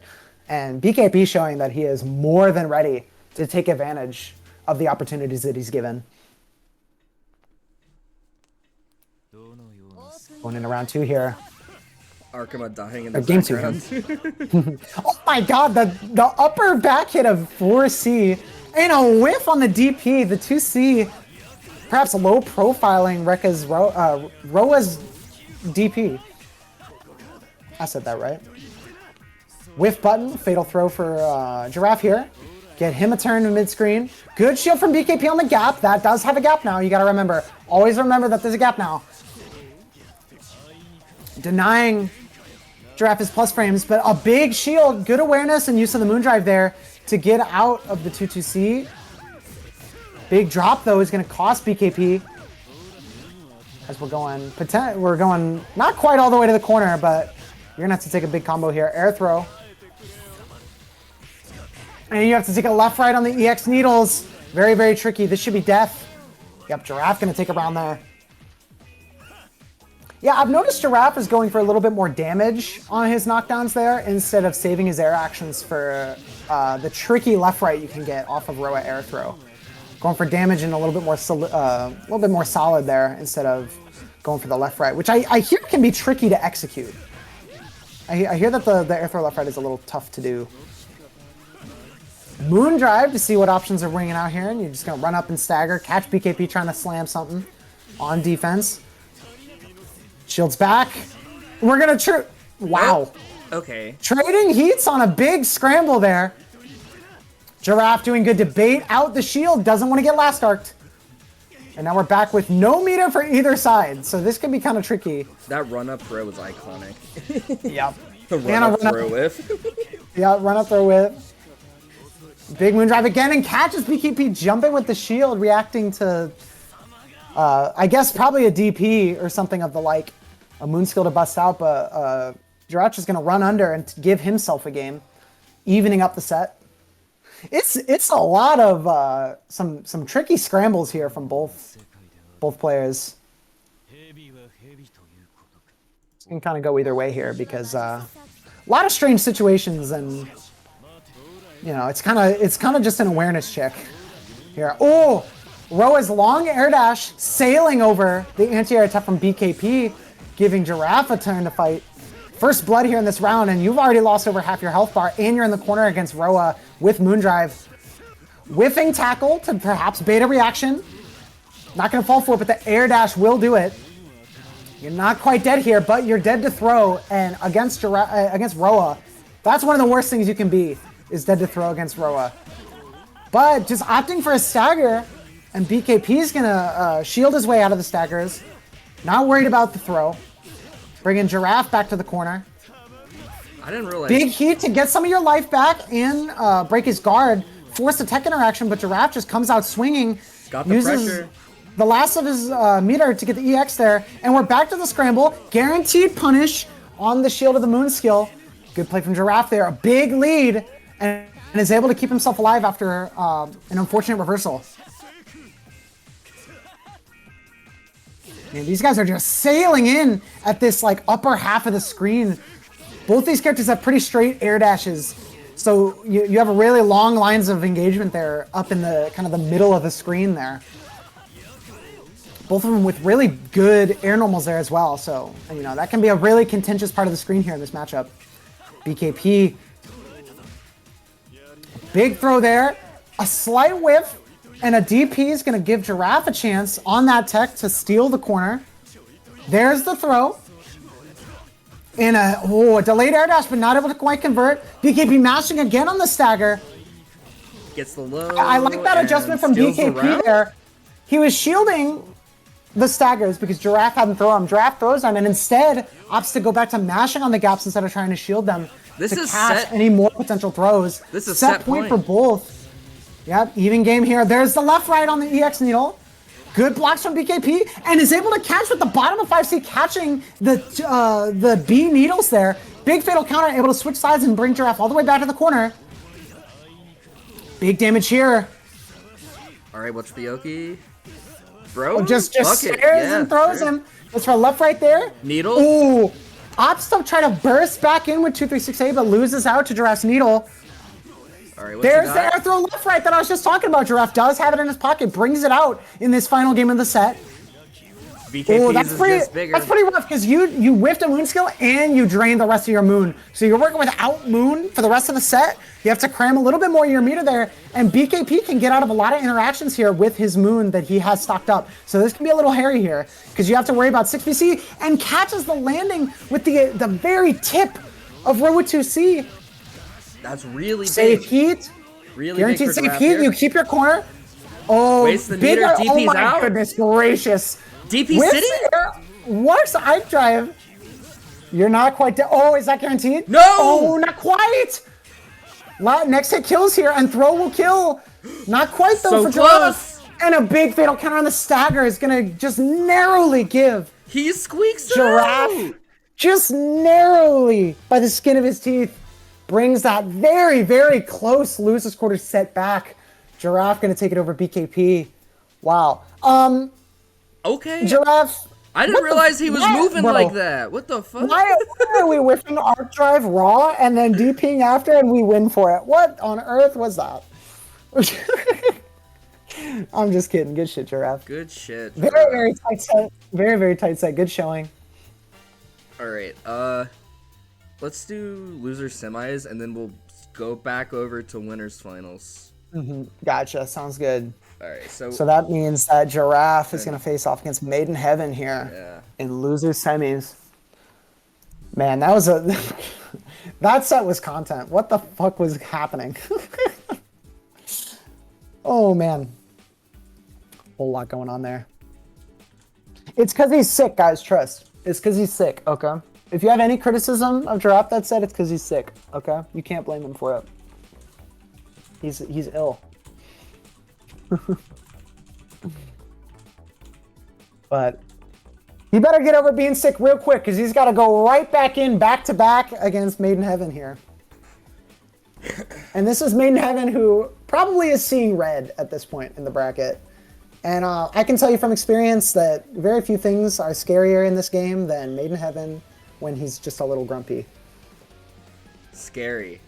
Maiden Heaven He gets scary when he gets a little mad. He gets scary when he gets a little mad. He's not him when I'm he's telling hungry. you, I'm telling you from experience, man. So this could be a little rough for Giraffe, but Giraffe is playing hot, and Maiden Heaven did just have to take a break from playing there. So perhaps Giraffe can kind of keep his momentum up, riding high off that narrow game last time, and that narrow win for him. Have these two played? Ever? Oh, I have no clue. Because I noticed Both that, of these guys have been playing for way longer than I have, so I'm really not sure. I noticed that Maiden Heaven decided to say Saber this game. Yeah, going in on the Saber. I think he's had enough. No more Vlav? Interesting. Probably looking to just kind of get in fast and dispatch Giraffe quickly with big damage and big buttons. Air dashes over the 2C, gonna get him. That's gonna be round one. Oh, an unfortunate drop there. Good shit from Giraffe, and Nothing B, personnel, Shield's not on the kid. health shield. Alright, so Giraffe gets his chance to fight back. Might just be Vlad versus Ushi is a better matchup. I mean, I believe it. Yeah, that makes sense. I don't really know that much. I don't really know who Ushi does good and bad into against. I personally do not like Saber in this matchup, but that's my scrub POV. Yeah. Oh, in Aroa, yeah, she has a hard time, but I think Marcus is more than confident. I'm talking about what Seaburn said. I feel like Ushi might be one of the characters that has like a tool or two that can kind of cram their way in, but I'm not sure. No, that makes sense. Either way, we're back on the Saber for this one. Alright, nice pressure from Giraffe. Good Goes in for throw. the Sagros, yeah. Roller pressure is always kind of hard to deal with, but Main Heaven's able to get his way out there with the shield interaction. We're going to go coast to coast here. We're going all the way to the corner. Oh, an unfortunate drop there. JC to catch perhaps a low block from Giraffe there, expecting just, two overheads into a low. Tricky. Plus frames from Maiden Heaven here. 6-3A, safe ender. Able to use his air to big fatal counter. Yeah, this is huge damage here. Big fatal counter on the 6-2-3. Yep. Air throw knockdown coast to coast again. Whiffs the overhead into the low. All right. Heats on the delay Rekka here. Gets out of the overhead. That could have been big for Not Giraffe. able to get you out. Could have been big, but not able to get out because, Saber has a lot of tools after that heat to kind of just force her way back in. So you know, you can't really feel too safe when you heat out there, because you still do have to worry about some really big aggressive approaches back in after the tech. You can't get too comfortable against this character. It's gonna be game one for Made in Heaven. Yeah, Giraffe gonna try to gamble his way in with the tackle, but Made in Heaven ready to force his turn back on it and pushes him all the way to the corner. Some staggers here, looking for a low shield perhaps. Jump scare Rekka. There to catch there to catch Giraffe. As he's looking at this long gap, that's something that can be pretty scary against Made in Heaven, is you're ready for all of these tight frame traps and plus frames and ways to get back in, and then he just stops there and makes you flinch on the fact that he does nothing, and that's when he takes his turn to swing back in and catch you lacking. Amazing throw. Trading Moondrives here to get Giraffe a chance to, yep, left right off the EX needle. Oh, Can't you backdash back the moon that. skills. Can't backdash Always that. tough. Really, That's really not tough safe. to backdash there. That's Yep. not safe. That's a really rough situation after that whiff shield there too, because not only do you can't backdash against 6 BC, you can't really backdash against 4 BC either there, and you have to guess on shield because it's a high and a low. So that's just a really, really nasty situation here. And he was in Moondrive, so you can't really clash very well because of the clash frames. Just a really rough situation there for Giraffe. Made in Heaven on set point right now. Set point for Mid Heaven but Giraffe with a little bit of a lead here, not too much. Guard cancels on the 2-2C there. Good play from Giraffe here, and scores himself a big fatal counter. Unable to route into the arc drive. Man, Giraffe is finding so many good hits and you know, crafty pickups, but he's just not able to fully convert them and get the knockdown, and it's costing him a lot in some of these sets. And I mean, Made in Heaven's just primed to take back his turn there. Like, you can't be dropping and giving up your chances against a player like Made in Heaven. Moondrive to keep yourself safe after a big whiff. Force your turn back to the mid screen, left right again, and no. Giraffe looking, oh That's man. gonna be it. Giraffe just looking for some aggressive offense, but Made in Heaven just keeps it solid, doesn't swing into the shield, and lets Giraffe hang himself on that last CP there. 2-0 from Made in Heaven. That's going to end Giraffe's run. But a good showing from him after, I don't think he's competed in a long time. I think he's coming back to competition from last Match Fest. So, I mean, and he's sick. He's sick. He's sick, guys. Bro He's sick, beat guys. BKP while he was sick. Damn. Yeah. That's impressive. Yeah, so good run from Giraffe. Just, you know, gives up a couple opportunities and not able to quite find it against Made in Heaven. But good, solid placing from Giraffe, and Made in Heaven's going to go on losers finals against whoever loses this winners finals match between Choyet and Kirby.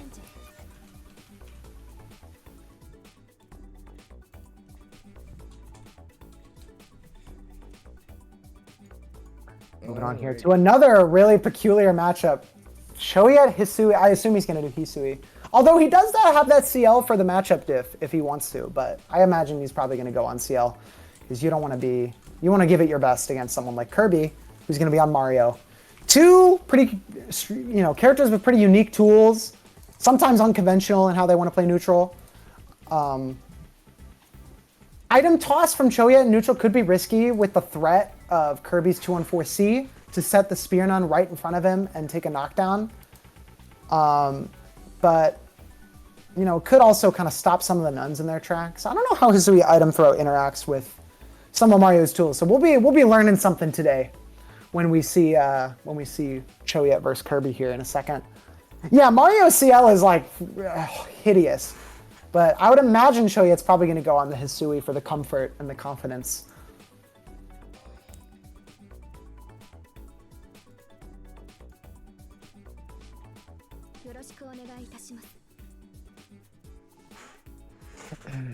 Waiting for Kirby to show up here.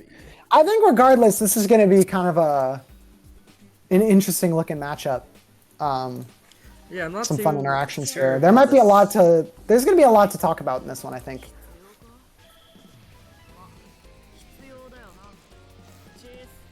But we'll see how it goes. Both these players are pretty strong and experienced. My goat Yap Field.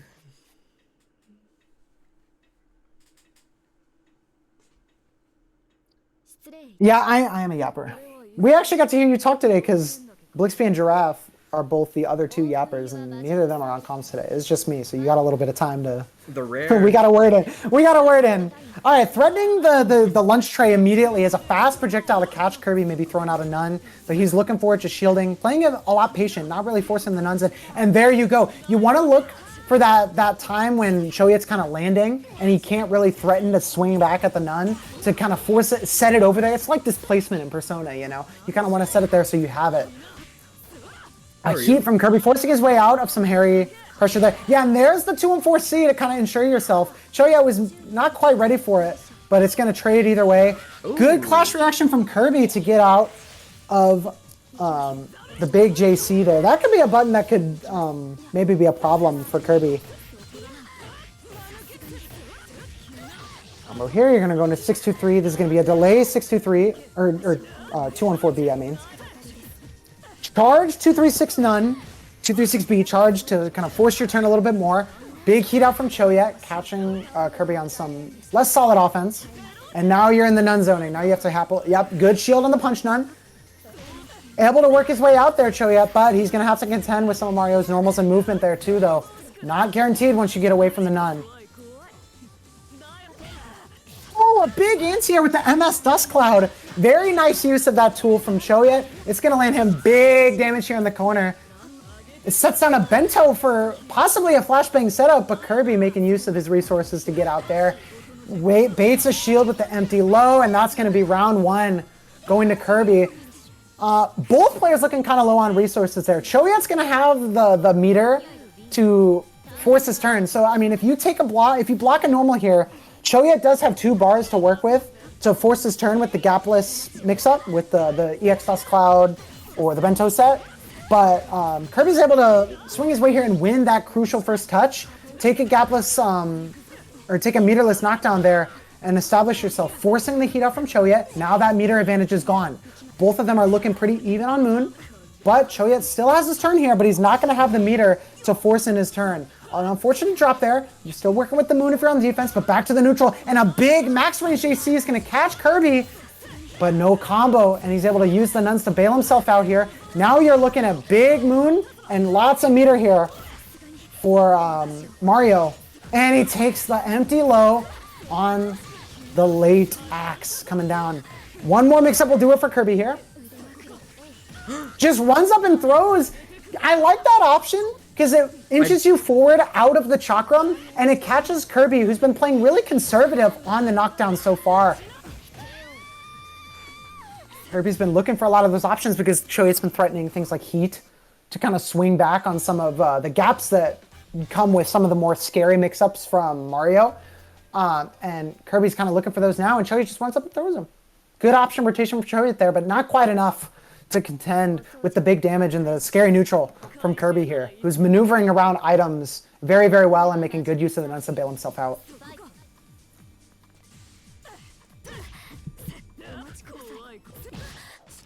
Parry in the block string. Mash is late, so you're only going to get an OTG, but stopping Choyet from mashing there. And a nice use of resource there from Choyet to not trade, but get yourself a little bit of advantage and go back to the mid-screen there, escaping the nun and taking that little soft knockdown from the item tray. Throw in the corner. Bento is set down on you. IAD mix-up. Good blocks from Kirby, but gets caught low on a long string there low. EX knockdown here, so we're going to see a Bento and an IAD. Throws right before the Bento, and that's going to kill you. You always got to be ready for that throw when you're in kill range, because it becomes a lot scarier when you die to the throw there. Uh-oh. Are we having... Kirby? Oh. Maybe a controller issue there, but I guess we're back. Unfortunate for Kirby there, but, I mean, these things happen. Good shield, and then a delay BC on the jump in. Well played from Choyet, but not able to quite get anything off of it. Now you got to block. Tries to jump back against the advancing J2B. The charge there for a little bit bigger a hitbox and a big combo. Big damage here from Kirby.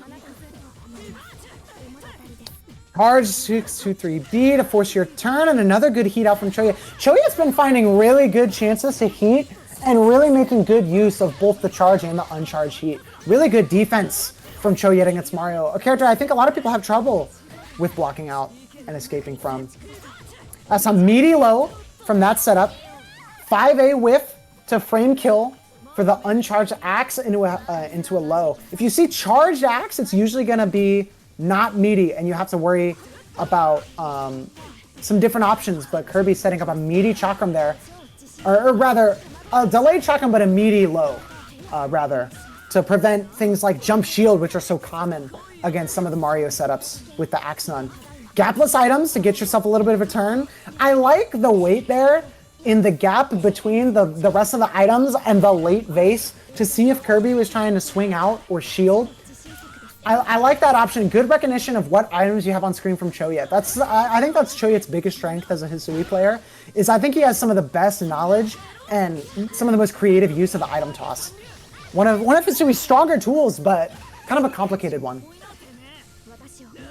Standard in, and they got the uncharged J2B. Not ready for the side swap from the uncharged J2B.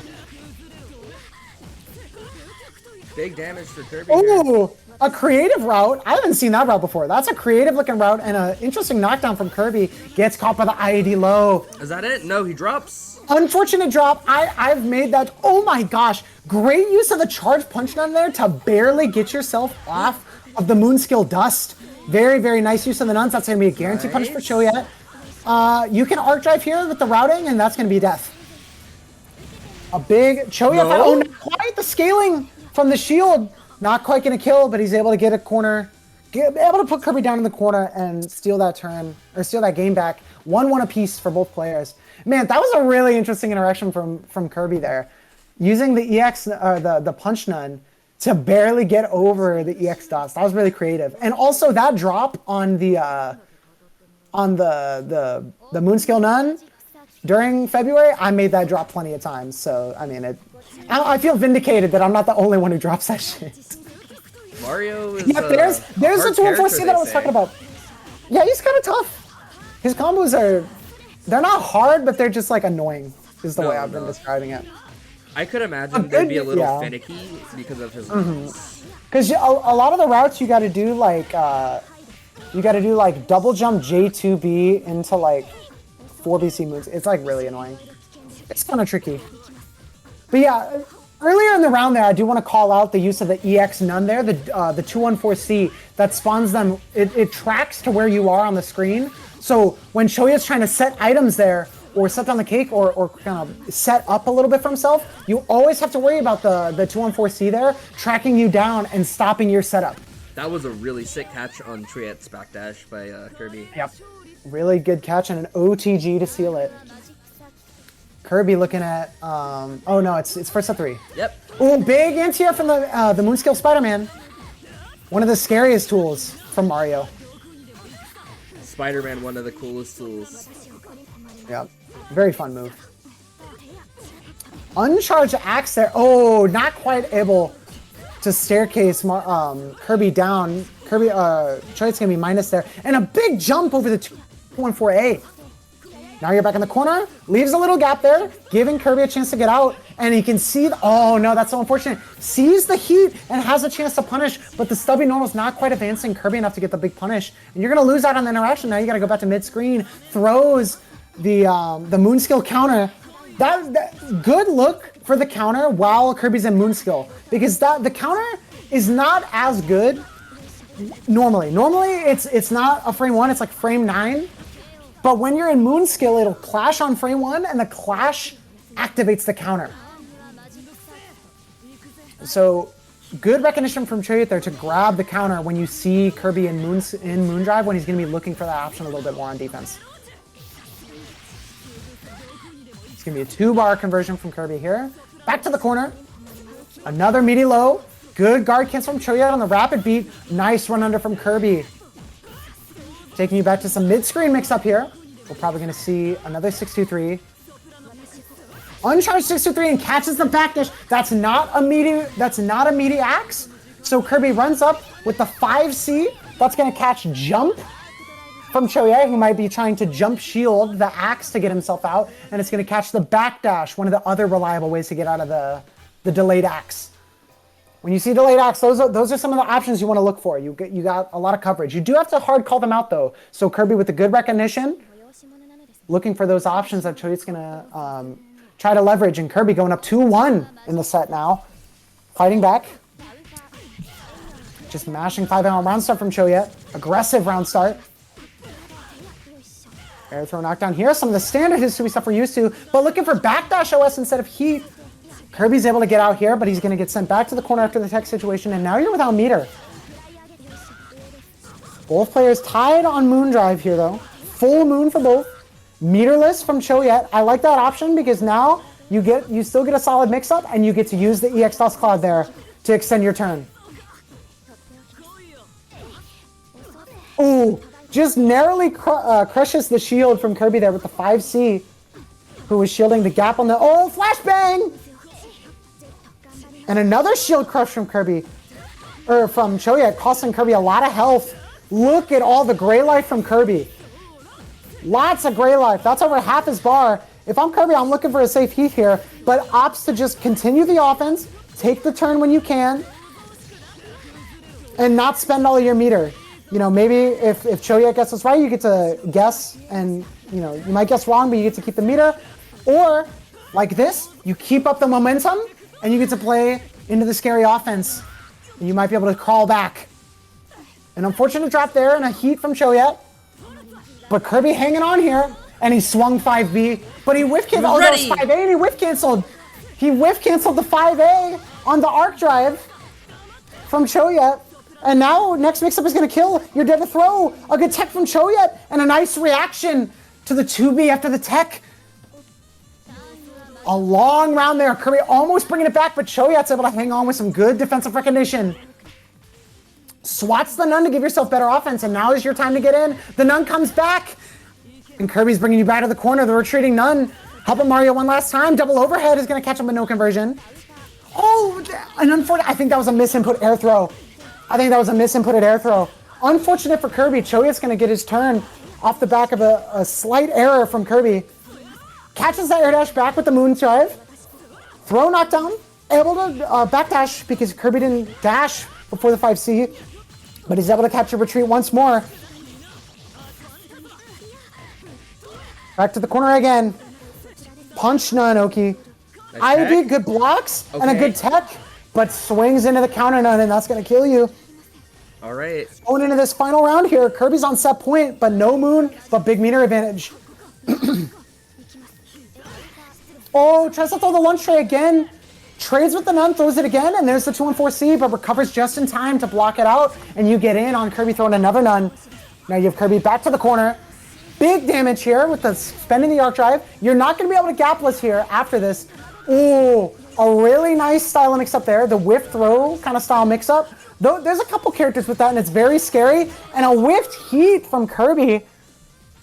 Choyet with an explosive round 3, bringing him all the way back to set point here as we go 2-2 into this last game of Winners Finals. That's a very scary style mix-up you got to watch out for against characters with things like Bento or Akia Wheel. That whiff throw, very, very scary type of mix-up. Choyet bringing out for the first time in the set there because he doesn't have the meter to extend his block string. Instead, looking for a powerful mix-up to mix up Kirby rather than going into a long block string. Good use of the Nuns here, a big conversion from Kirby. Setting the axis, on the drop to give himself some neutral. Big anti-air, coverage over the neutral, coverage over the screen, and we're back into the corner. Punch Nanoki again. IAD goes empty low, catching Choyet blocking high. That's going to be your death here. I think maybe not enough to kill, actually. Mario doesn't have the biggest damage. Yeah, big scaling here. Not enough. And an empty low again. Choyet just not able to block those air dashes high enough. Mario, one of the harder IADs, I think, to block, especially when you're in the corner there with so much threat of the double overhead and some resets with air nuns. Another big counter hit from Kirby here. This is going to send you to the mid-screen, so you have backdash and jump on the table. Another 5C to shut down jump. All right, Kirby trying to play this really carefully. Yep. All okay, right. very carefully. Wait, you can't throw out the nuns because of the threat of the blood heat. Can't. But now Choyet's out of meter. So no gapless block strings. He's going to build it here, though. So he just has to lock him down until he can build it. There it is, setting down the Moonskill Bento. Got this into the cake. Big shield from Kirby. BC punish into the corner here. Side swap route, but an unfortunate drop. The side swap is a little hard to, sometimes you drop it as well. Oh, and a fortunate recognition. Shielding the shield B for Kirby here. You're not quite dead because of the scaling, but one more touch will do and you're dead to throw. Double IAD low, good blocks from Choyet. Busts out with the shield B, but it's not over. Nice a big air throw. Heat in the scramble, a daring option, but now you're dead and you're alive here for Choyet. Going into the last round of the set. Choyet taking some big risks, but they work out in his favor. Oh, a nice follow into the jump and a big counter hit on the falling JC. A powerful button. Good conversion off the Bento there. Big damage here. Alright, nice heat from Kirby. Heat up from Kirby. Oh, wow. Nice Seth's catch. punch none. That's a really tricky setup. Seth's punch none and sends out the EX sword none to distract you. And Choyet gets caught landing by the punch none. Backdash, backdash. You want as much space as you can if you're Kirby here. Oh my god, the chair! All the way in. Catches Kirby trying to change. Catches him trying to change his air momentum with the air none set. Heat to get out. You just want to take a full screen. Lock him down. Watch out for the lunch tray though. And now Choyet can get in. The nun's down too. And catches Choyet trying to force his turn with a run up button.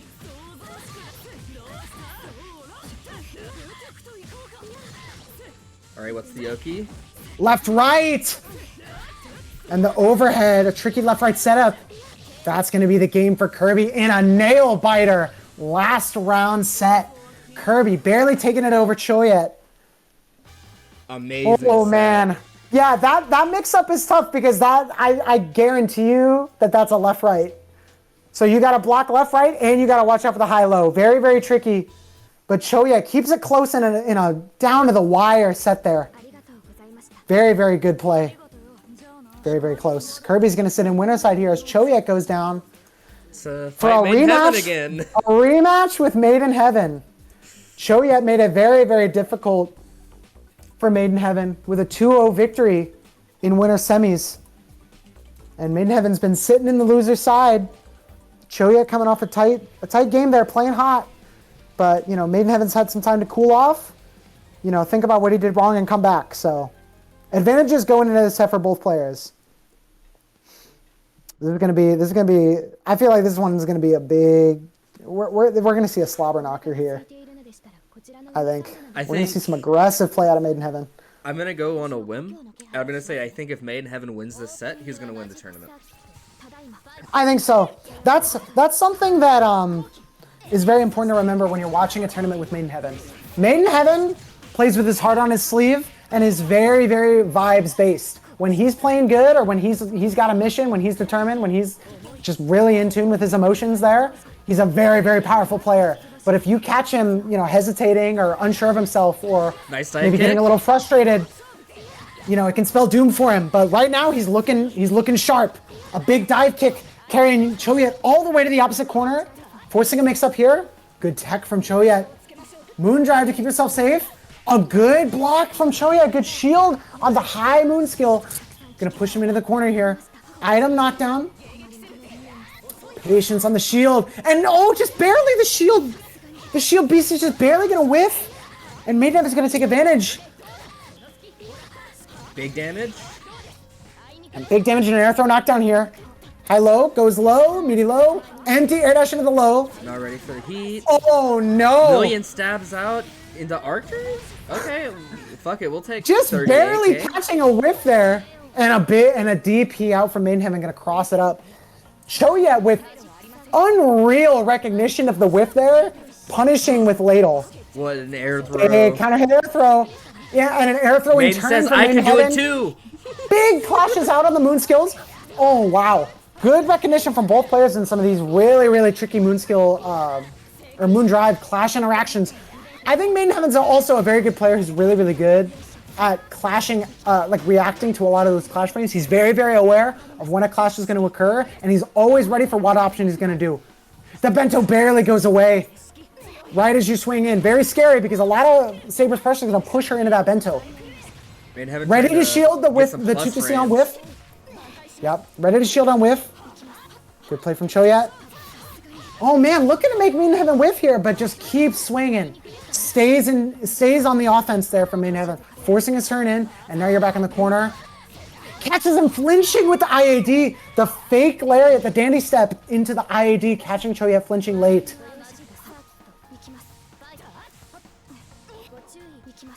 Oh, the base is in tune. Maiden Heaven not swinging too much. Another base. I like that option from Choyat to kind of inch his way in behind the base, because you cover off dive kick and IAD and super jump with the anti-air of the vase, but you're still actionable on the ground to catch a more aggressive option like 623 or 214C. That's actually so smart. Really creative use of the item throw from Choyat here. Just something that, like, every matchup I see a different item get used for a new purpose. It's so creative from Choyat. I'm liking Maiden Heaven's dive kick to get out of the corner. Yep. It's looking good for him at the moment. Yeah. Because Hisui doesn't have as strong of anti-airs, so you can get your way out. And she doesn't have some of the range to punish you for it too. It's a really good option out of the corner. Oh, good clash action for Choyat, mashing on the clash of the JC. And a big conversion. Hit confirm. Oh, you're dead? Wow, what a hit confirm off the hit of the lunch tray from Choyat. Big confirm from range. Very, very nice from Choyat, sealing him a game. That's game one for Choyat. Really, really nice. Recognition. Taking a moment to think about his life choices before locking. Yeah, you got to take some time after that. I don't blame him. Because he played well into that set, but Choyat with just a couple really nice plays, making it hard to really keep your turn and win over the neutral. I'm actually noticing that, like, you know, Choyat's doing a really good job of staying patient in the neutral. I feel like that's something that can be scary against characters like Saber, and especially a character like Maiden Heaven, where you're taking your time too much and you're trying to react to everything and play it too patient. And you give Maiden Heaven so much space and room to work with his very, very powerful burst options to kind of jump scare you. But Choyat's covering himself so well and has good reactions with the shield and good blocks to boot. He's making it really hard for Maiden Heaven to get in on the neutral here. Very, very scary. Oh my god, good defense from Choyat, all these overheads, but shields another potential reset and gets caught low for the big fatal counter. It's gonna be big damage, and you're looking at one more touch to death if you're Choyat. Dive kick on a fuzzy mash. Charge dive kick to catch Choyat's fuzzy mash. And that's gonna be the first round for Maiden Heaven here. Good mix up of the pressure in response to Choyat's strong defense. Big fatal counter as well. You're going all the way to corner. Big defense again from Maiden Heaven. You gotta be scary in the round start because of some of these really big buttons that are just gonna feed Maiden Heaven big fatal counters on a high damage character like Saber. Very, very scary. Because look at your health bar. You're down a round and 2/3 of your life bar already in just 15-20 seconds. And there it is, the base again. Fatal countering, a dive kick gets up from Maiden Heaven, and now you're back in. A big mix up as well, gonna land you a hit here. Not able to route into the cake though. Oh, there it is. I don't know if you're able to convert off that. Gets hit by the table. Good. Wow. Good use of the Moondrive to convert. Not able to get it. Clash is back, but the multi-hit from 623 Saber's is going to win Maiden Heaven the interaction there. Bust through the table, but no interaction. No way. And not Choyat, in a very unfortunate turn of events, is going to bring it all the way back and kill Maiden Heaven. That's so rough. That's so tricky. Choyat cooking. Oh man, Choyat gets bailed out a couple times there from some big hits that would have sealed the deal for Maiden Heaven, but able to hang on, and his awareness on those situations is not just that he's getting bailed out in some tricky situations, but he's converting off of them. He's aware. Very good awareness and control of the character from Choyat. But Maiden here it is again, like I said. Trying to speedrun this round. Yeah, it is like it again. I do You should not be able want to to fuck with this. Yep, but not punishable though. You got to be careful against that Hisui arc drive. One of the hardest arc drives to punish in the game, and fucking honestly, it's like plus. You actually just have to hold it. Yeah, there you go. Yeah, that all three of those rounds there, like Choya was able to crawl back in that second one, but in the third round again, immediately. By the time I was done talking about it, Choya lost like 80% of his life bar. So Maiden Heaven is just carrying those round start hits so hard. If you're Choya, you know you have the pressure and you know you have the neutral to control it. Number one priority right now needs to be evading Maiden Heaven's aggression on round start and giving yourself time to set up and breathe and put Maiden Heaven in a position where he's more uncomfortable. Because if you take a big fatal at the start of the round, you're fucked. You're fucked. Choya getting a big first blood of his own here, though. Good blocks from Maiden Heaven and catches him swinging with the IED. An unfortunate drop again. Trading moon drives to keep ourselves safe. But Maiden Heaven's still gonna a good guard cancel out of the plus frames. Oh my goodness. 4BC to evade what could have been a pickup from Choyet. Not quite the conversion. Oh yeah, backdashes on the dive kick. Doesn't quite get caught, but so little recovery on that moonskill dive kick that when you do something laggy like backdash. Another fuzzy mesh from Choyet, but right back in from Maiden Heaven. Not able to convert. Choyet not able to convert that fuzzy mesh. But off the tech, Maiden Heaven just is flying right back in to catch Choyet off guard with the dive kick. Swinging again, really looking for Choyet to jump in, but just taking his time. The third hit of the record gonna catch Choyet as he jumps in, trying to evade the first couple hits. A good backdash as well. Getting you out. Key to take your time. Push him full screen. Not gonna be a punish, but you get to work your way in. Patience again on the shield interaction. Now you can just sit under this dust cloud charge and play full screen. Really good positioning for Choya, but you're at a big meter deficit here. And just busts in off the back of the item throw. That's something that's so tricky on the item throw, is that because of the low recovery and the high hit stun on some of those items, even if you're full screen, if you block one of those items, you have to basically hold it so he gets in for free. And look at what it gets Choya. Look at what it's gonna get him. This is looking really close right now. Oh, that's an unblockable! Good use of the moon drive on that block dive kick. Maiden Heaven getting a guaranteed unblockable there, pushing him all the way to the corner on another big fatal counter. This is looking really, really rough for Choyet. Big meter deficit, but you have moon to get out. You have moon and you can guard cancel. Staggers from Maiden Heaven. There's the moon drive. Now it'll bust out. You gotta keep it tight if you're Maiden Heaven though. All right, you're all the way back in, not quite to the corner, but look at what you had to spend to get it. You're still at a bit of a life deficit, and you're out of moon and meter. You're gonna have to take a lot more risks if you're Choyet here, and Maiden Heaven can spend his bar to get out with the guard cancel. Run it, but not able to catch it. Playing some air footsies here with the empty jumps. A trade with 2-2-C. Oh, and the run under off the back of the moon skill. Big fatal counter. You're not dead though. One more touch will do it. You're dead to throw. And there it is. Tick throw from Maiden Heaven. Maiden Heaven up 2-1 off Choyet. Maiden Heaven trying to take his revenge for the winner's side set. Oh, he definitely wants it. And he's made a couple adjustments here. We've seen after that first game, that second game that Choyet took, where Maiden Heaven really had a hard time struggling with the item throws. He's still having a little bit of a tough time with it, but he's playing it way more patient, but swinging down, expecting Choyet to run in, getting fataled by the item toss, and Choyet's going to bring it all the way to the corner here. 4 overheads for Choyet. Good blocks for Maiden Heaven. Gapless. Overhead low, and tries to shield another mix-up. Just a throw from Choyet, but Maiden Heaven comes swinging out. Oh, he gets hit by the bento. And a big anti from Choyet, the 3BC again.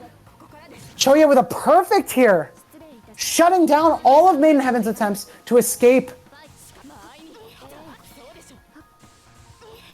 The patience from Maiden Heaven here, a good touch, but not able to convert. Here in the corner, a stagger record for a big counter hit, and the 2-2-C to convert it. For knockdown, good patience again. Yeah, you really got to contend. That's something that's really tough, is a lot of these tech situations like that. Maiden Heaven is so good at really forcing people to slow it down in those tech situations, because most characters, they are looking for a greedy tech in or they're looking to swing a big button, and Main Heaven can really abuse his strong 6-2-3 to swing into them and catch them trying to get aggressive after that. But Choyet can set the item throw and walk behind it. So not only is he catching the option that Main Heaven's throwing out preemptively, he can walk behind it cleanly. If Main Heaven plays it safe and blocks, he gets his turn. Choyet gets to set his turn and bring him all the way to the corner. And if he gets hit, he's able to convert it into a full knockdown in the corner. Very, very reversal. Like a big reversal of a situation. Going to game 5 here, a big reversal of a situation that normally Main Heaven thrives in. There it is again, some patience. Building the meter with the shield, that's very good if you're Main Heaven because it gives you meter to do 2-2-C on your pressure, to whiff cancel like that, or to get gapless plus frames. Choyet was ready for it though. Yep, Choyet ready for it. Choyet's been doing a really, really, really good job of that this whole set. Of when he sees a whiff special from Main Heaven, like a 6-2-3 or a Rekka, he's knows that the 2-2-C whiff cancel is coming out, and he's ready to shield it almost every time. Great recognition from Choyet. A big fatal counter, but Main Heaven not ready for it, expecting the shield B to either hit raw without the counter hit or get blocked. Oh, so unfortunate for Main Heaven, the JC failing him once more. You're safe in the dive kick, but not advantaged. Ooh, oh no! Main Heaven tries to trying to mash on a potential reset, but Choyet keeping it tight and making use of the vase. Dude, the vase is the MVP of this bracket. Choyet with masterful use. It's not over yet. Maiden Heaven's gonna trade him out and come back. I'm all the way to the corner, and big meter advantage here. If you get touched, Maiden Heaven has 3 bars. So if you set Bento here, Avalon is on the table. This mix-up here, yeah, if he sets Bento, Avalon is on the table. Oh, but not looking for it. Maiden Heaven, notorious Avalon hater. Yep, and a big counter hit. For it. He doesn't spend. Oh, this is big damage. Yeah, so it's scary because of the Bento, but Maiden Heaven getting out without spending the 3 bars is also really scary because the next touch, yeah, you're dead. You're dead without spending the bars too. So now, if you get fatal countered by Maiden Heaven in this next round, you are gonna eat colossal damage because he can route into Arc Drive. He can route into Excalibur and cook your life bar. And Avalon is still on the table if things get hairy for him. So now, at this mix-up, if I'm Choyet, I'm looking for an air throw mix-up because I really want to have the flexibility to look for Avalon, and he does just that. Heats, Maiden Heaven fights his way out, spending his Moondrive and a little bit of meter. Overhead, good blocks from Choyet, but Hapless. Avalon blocks off the table. On the throw bait, the Minnesota Classic. That is Maiden Heaven's trademarked move. The IED back throw bait. Pushing Choyet all the way to the corner, that's his trademark move. It was so iconic that all the rest of the Minnesota Melty Blood players started doing it. Oh, got hit by the oh man, shield. Shielding back immediately, a big counter hit shield. Bit of a reversal of the situation here. But spending the heat to get in, and a big hit from Maiden Heaven. Okay. 6-2-3, 2-2-C, the ladder hits of Arc Drive, spending it all. Overhead, not able to clutch him, but now you have your Moon skill, and you get behind the Arc Drive, and he knows how to punish it. You're barely been in the bar, but you're not dead. Choyet has one more chance to bring this back. Good blocks, and a mash out of the hesitation from Maiden Heaven. This set's going the distance. Oh my god, what an air throw! On a really tricky situation. Grabs that air throw. Next touch kills. No, and a guaranteed no. Choyet. Maiden Heaven jumping. Choyet flies in with the JA. Forces him to block it in the air. A guaranteed air unblockable. Choyet from the jaws of defeat. Oh man. That was a good set. Rough. Good what shit a good to set. Wow. Man, that's rough if you're Maiden Heaven, because oh man, so many just Choyet had such control in some of those scrambles. I think he's done some of the best in the scrambles against Maiden Heaven. You know, that's where a lot of people lose against Maiden Heaven is those scrambles, and Choyet is able to really meet Maiden Heaven there. Wow.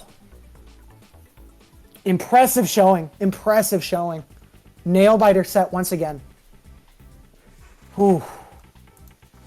All right, we're gonna have Kirby back up for grands. Yep. Choyet Kirby, a run back. Man, it's just nail biters back to back here.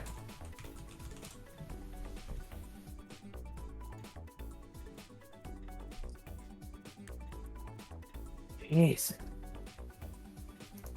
Man, they got me short of breath over here, man. Oh, and it's a happy ending. Maiden Heaven says he's we get a happy ending. Maiden Heaven sees he's no longer salty. Very nice. Everyone came out having fun. We love a Push happy to the limit. ending. I'm so glad.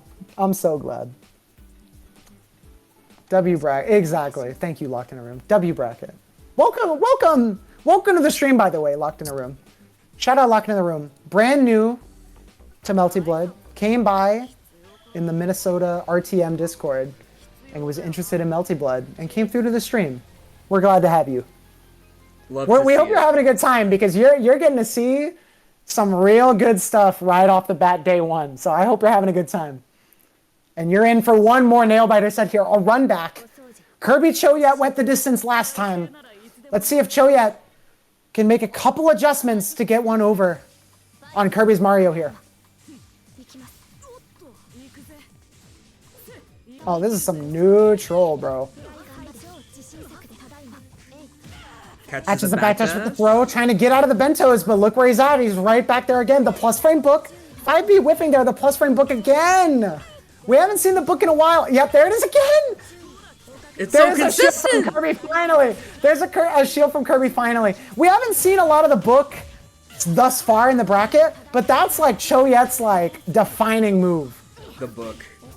That's the book. People just aren't ready for it a lot of time because it's an uncommon option, but Choyet loves it. And Kirby was not ready for it, but now he's figured it out. A 3C frame kill. Really tricky looking offense there. 2 Mario mix-ups here is putting you at a deficit, Choyet. Back to the corner. We're going to see Chakram. There's the tick throw. Again? No. IAD. Double overhead again. Not ready for the guard cancel. Kirby could have shielded it, but not ready for it. This is going to be gapless. Oh, man. Gapless offense there. Using the moon drive. Not quite dead. You're going to take an air throw mix-up here. Very tricky. Classic Melty Blood mix-up. Plus frames from the item getting you in. IADs. Good blocks from Kirby. And we go back to neutral. Just barely avoids the trade with... Oh, wow. Just barely avoids the lunch tray. The Nun shuts down Hisui. And an EX cancel from Kirby's going to give him round 1. Run under is looking for the Nun, but Choyet taking to the skies to avoid it. Gapless items. Ooh, I want to talk about that. A great catch on the back there. I want to talk about that though.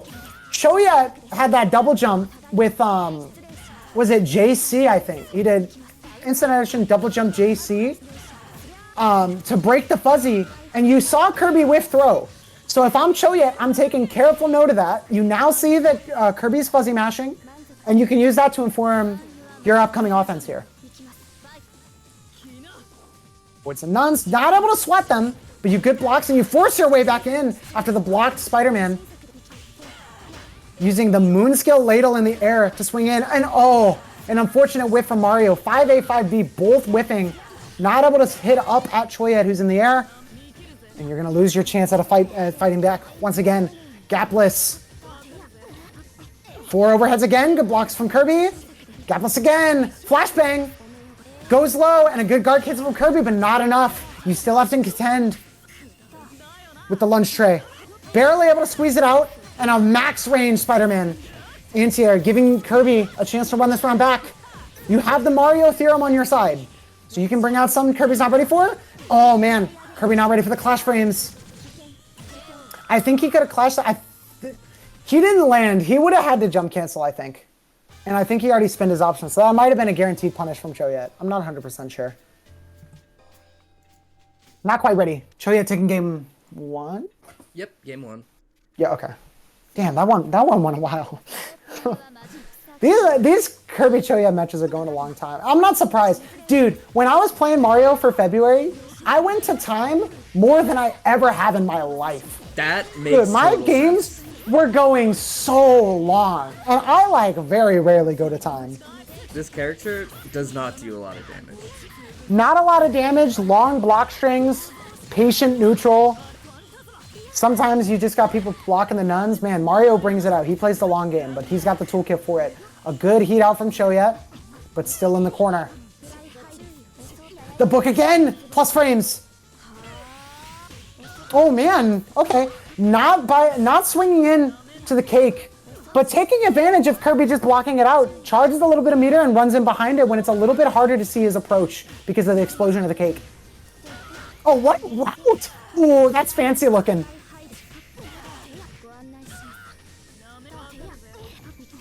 More overheads. Kirby's doing such a good job of blocking those multiple overheads. It can be really tricky sometimes. You don't know how many are going to come out. You have JBB to extend your time in there. You have J2C to extend your time in the air as Hisui. Really tough to see how many item throws are coming out. And a nice run under from Kirby. The nun's behind you. Be careful. Jumping over again. Sets the... Ooh, I like that. Sets 2-2B to catch Choyet's landing instead of swinging a nun where that would potentially whiff under the jump and get you punished. The third overhead, catching Choyet. Into the corner here. Oh, okay. Using the 2 bars to give yourself a guaranteed heat to stop the timer, but it drains out fast because you didn't have a lot of meter. Stop the count! Stop the count! Oh, stop the count! Wow. Kirby trying to play for the timer, gets caught out because of the short heat duration, but able to get it out and barely crawl it back at the last second. That's what I'm talking about. All these Mario rounds go into time. You really got to consider the timer as a resource when you're playing against characters like Mario.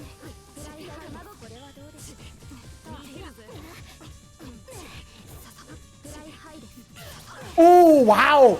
Good use to show you the empty rapid beat to force out Kirby shielding a potential stagger. And just baits it and goes with the 2C for a big punish into the corner. And now you get a mix-up. Throw knockdown. You're not quite dead to throw. Looking for it behind the bento explosion. God, this is such plus a frames. hard position for Mario. Oh, wow. A good mash out from Kirby, though. Blocks the book and just gets the very tip of 2A and gets yourself out on that. I like the double overhead. Double overhead catching Choyet. Arc drive knocked down the corner. We'll take some free damage. Gonna track him as well. Good tech from Choyet off the tick throw 2A arc drive or 2A throw. Oh, some craziness there. Okay, no clashes.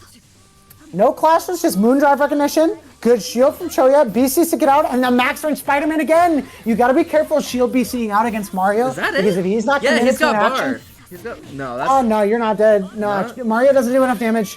Oh yeah, in the meter. Okay, so 2 good options there. Throwing the nun there, the sword nun 236B to catch. What you do is you catch options like backdash and jump that normally Mario would have to commit to, but you do it while you're staying out of heat range, and you do it while staying out of range of like maybe a mash or something like that. It's a little safer for less reward, but you're at the end of the game. The next hit will kill. Very good, being safe and steady. Kirby going into this next game. Oh, teching out. Back to neutral again. Spider-Man again, good blocks from Choyet, but gets caught by a whiffed air throw into land. Really tough from Choyet. Choyet's having a hard time with some of these Mario overheads. Normally they got pretty good defense. We saw it against Maiden Heaven. But it's really tough when there's so much more going on. You have to worry about a lot more options. Getting 2 throws. Kirby going for a third. 2 fatal throws going for a third. Choyet's had enough. Heats out. Gonna route into Arc Drive here with EX item to Arc Drive. Big damage. Push to the corner. Yeah, 5K, catches a jump, not able to catch it. Nowhere unblockable either from the moon skill dust. And Kirby's gonna be able to fight his way out. That kid has like no health. Definitely. Yeah, he's on the lower end of health too. So taking a cash out like that, very, very good. Although it's looking like Kirby's recovered from it. Yep, bringing it back with the heat. A good combo against Choyet as well, evening the life bars. Oh, tries the ID back, but the third item. That's the thing. You can get out of some of the items when you only throw 1, but when you throw 2, it's a little harder because you do the counterplay that you used to, and then the rest of the items come in to cover it. Not quite dead in that meaty. Oh wow, good recognition from Kirby. The nun saving Kirby there. Choyet mashing out with a moon scale, trying to bust out on Mario. But Kirby reacts and cancels into 6BC to clash back and take the round. Oh, Oh, crosses up the heat with a Nun call, stalls himself long enough, the Nun is dead, so you have to change your routing. But Kirby knows it, and he's able to fully punish that heat. Catching perhaps a jumper, a backdash, or a mash as well with a run up 5B. Kirby with very, very good option rotation on his offense. Left, right. Good blocks from Choyet. 5B meaty to catch a low shield. And then Choyet mashes on the, oh my god, what am I saying? Choyet mashes on a stagger and gets caught with a 5B, taking you all the way to the corner. 4.1 to seal out game 3 in favor of Kirby, who's now taking a lead after losing the first game. Yeah, Kirby looks like he's really ironed out his game plan and has a much better idea of what he wants to do in this matchup now. Oh yeah, he's playing much better around the items.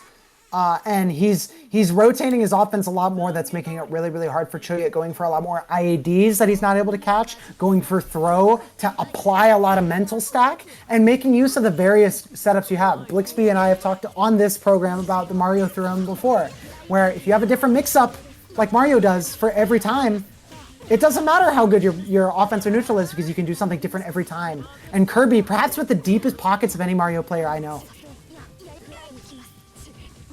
I don't know. You're forgetting about the GOAT. There's a whole lot of goats on Mario, man. JCOM? Yeah. Mr. America? Mr. America. Mr. Listen, America Jacob has himself? patriotism on his side, but I ain't seeing him do karaoke and left right and Chakamoki and uncharged Chakamoki. Hey, put some respect on the GOAT. I'll always put respect on the GOAT. I ain't hating. Hey, if anything, J-Com doesn't need it. Big shield on the guard cancel for Kirby. That's going to be really, really rough, not only in this round, because you're losing a ton of health on that punish, but in the next round, because look at the meter for Choyet. Very little moon, and you're only going to have 1 bar if you lose. If Kirby can seal up this game right now, it's going to be looking very rough into the next game. Yep, another J2B, mixing it up again. Look at that. Kirby reaching into his pockets again. 2 back-to-back J2B mix-ups to really change up the tempo and the ways you have to block. It's so, so tough to block out Mario when they're cycling so many different options that you have to look at all differently. Stringing it together beautifully as well. Choyet fighting back to hopefully get around his meter deficit. Yeah, Choyet's looking to get around his meter deficit with a big first blood there, but then there goes all your moon. You just built so much, the shield BC is not going to hit. And so you lost so much, you built back about half, but you have no meter. A big tech from Kirby, but Choyet's able to fight back in a scramble situation after that throw tech. Oh. You're not quite dead, but you're dead to throw. Is that a perfect? Not able to build the bar, so unfortunate for Choyet. That's oh man. Almost a perfect. Good patience from Choyet there to block the punch nun coming in. That can catch a lot of people off guard trying to punish Mario's landing, and they get caught by the nun. But then he's very punishable after, so good blocks from Choyet to punish it after. Kirby now with first blood. Ooh, another tricky mix-up with 3BC as a little like faint air dash. Another different mix-up from Kirby, changing up his game plan again. Contending with the nun, not able to get the full punish. Good use of the Moondrive. He saw Kirby set the 2-2B to catch his landing from Ladle, spends Moondrive, gets an extra air action, and jumps over the nun and punishes the recovery frame from Kirby. Really, really well done from Choyet, but oh man, tries to throw expecting something different on the Chakramoki. You should be dead. Yeah, that's Arc Drive. You should definitely be dead. Okay, yeah. If you didn't die there, Mario goes down on the tier list. Like, Mario sucks if you don't kill there, actually. Actually, that's it. Wait, is that the set? That's the set. That's the set. That's game 3 to Kirby on winner's side. Yeah, that's the set. Good showing from Kirby. Losing game 1 from Choyet, but mixing up so many different options, mixing up his offense and changing up the pacing of his neutral to get one over on Choyet, who had an amazing run tonight as well. Really, really well played from Kirby there. In the grand finals of this match, he is going to take first place tonight in Melty Sweep 56. Well done from Kirby. Good shit, everybody. Thank you for showing up and playing some Melty Blood tonight. Yep, another good Melty Sweep bracket. Nail biters all the way through. Some upsets, some good showings from everybody. What a good night. You got anything you want to shout out? I do have something I want to shout out, actually. Tomorrow, I do actually have something to shout out. Tomorrow, Saturday, March 8th, is Run the Mix's Run the Monthly number 5. We're back at the new venue. Monthlies are back. So if you're in Minnesota or the bigger Midwest area, it might be a little late to travel out now, but keep an eye out for Run the Monthlies the first Saturday every month at the RTM Gaming Lounge. Join the Run the Mix Discord for info. And if you can't make it out, but you are free tomorrow, twitch.tv/runthemix is going to be running streams of every game all day tomorrow for Run the Monthly 5. We have Type Lumina there. We should have a nice bracket there. But we also have all the staples, Strive, Tekken, Uni. We also have Virtua Fighter and Exerd this monthly in the rotating. So if you're a fan of any of those games, or of course, if you're a big fan of Melty Blood, tune in tomorrow for Run the Monthly number 5. Gonna be a big stream, a lot of fun, great event. Tune into the stream. Melty Blood starts at 8 p.m. tomorrow. So 8 p.m. tomorrow, twitch.tv/runthemix. Mark your calendars. Come through for some Melty Blood. Offline Melty Blood. So come through, show your support, everybody. That's what I gotta say. All right, I also wanted to shout out my monthly, Madison Mashers monthly. If you're near Wisconsin, check it out. I'm gonna be running Melty Blood there, IRL. I'll be there. Cool Popcorn will be there. Show up if you can. It is going to be in April. It'll be April 12th and 13th. It's the 1 year anniversary of our monthly, so we're going to have it be a 2-day event with a lot of games. So ooh, 2-day event. Yeah, that's awesome. Yeah, make sure, dude, these last 2 months, dude, if you're not tapped in to Midwest Melty Blood, you gotta tap in. Big events popping up, stacked brackets, new players, veteran competition alike. If you're not tapped in to Midwest Melty Blood, now is the time. Pull up to events, pull up to the stream. Big things are happening. Big development, all right? Junie and I are gonna be there. Some of some people from tonight, Cool Popcorn, Made in Heaven. Come on out, be part of the fun. Shout out Seaburn. If you're in New York, go to Lunar Phase. There's gonna be a $100 pot bonus if 8 people enter Lumina. That's some big money for us Melty players. That's like unheard of riches. Makoto money bags over in New York with $100 pot bonus. Damn. Melty Locals real? Come to the Midwest, Drac. We got them. Melty Locals are real. Support the community. Support your locals. Tap into Midwest Melty Blood. It's a good time to be playing some Melty Blood, everybody. Come on out. Come play the game. Come watch the game. Do what you got to do. It's a good time to be a player, man. Hell yeah, hell yeah. All right. With that being said, we're going to head out for the week. We'll be back in 2 more weeks. Let me peep the calendar. Yeah. I think it's usually bi-weekly, yeah. Yeah, 2 more weeks. So we'll be back on the 21st. Yep. March 21st, we'll be back for another Melty Sweep number 57. In the meantime, like we said, support locals, there's online brackets, there's all sorts of fun to be had. So stay tuned. We'll see you in 2 weeks. Thanks for coming out, everybody. It's a good night. Everyone have a great night.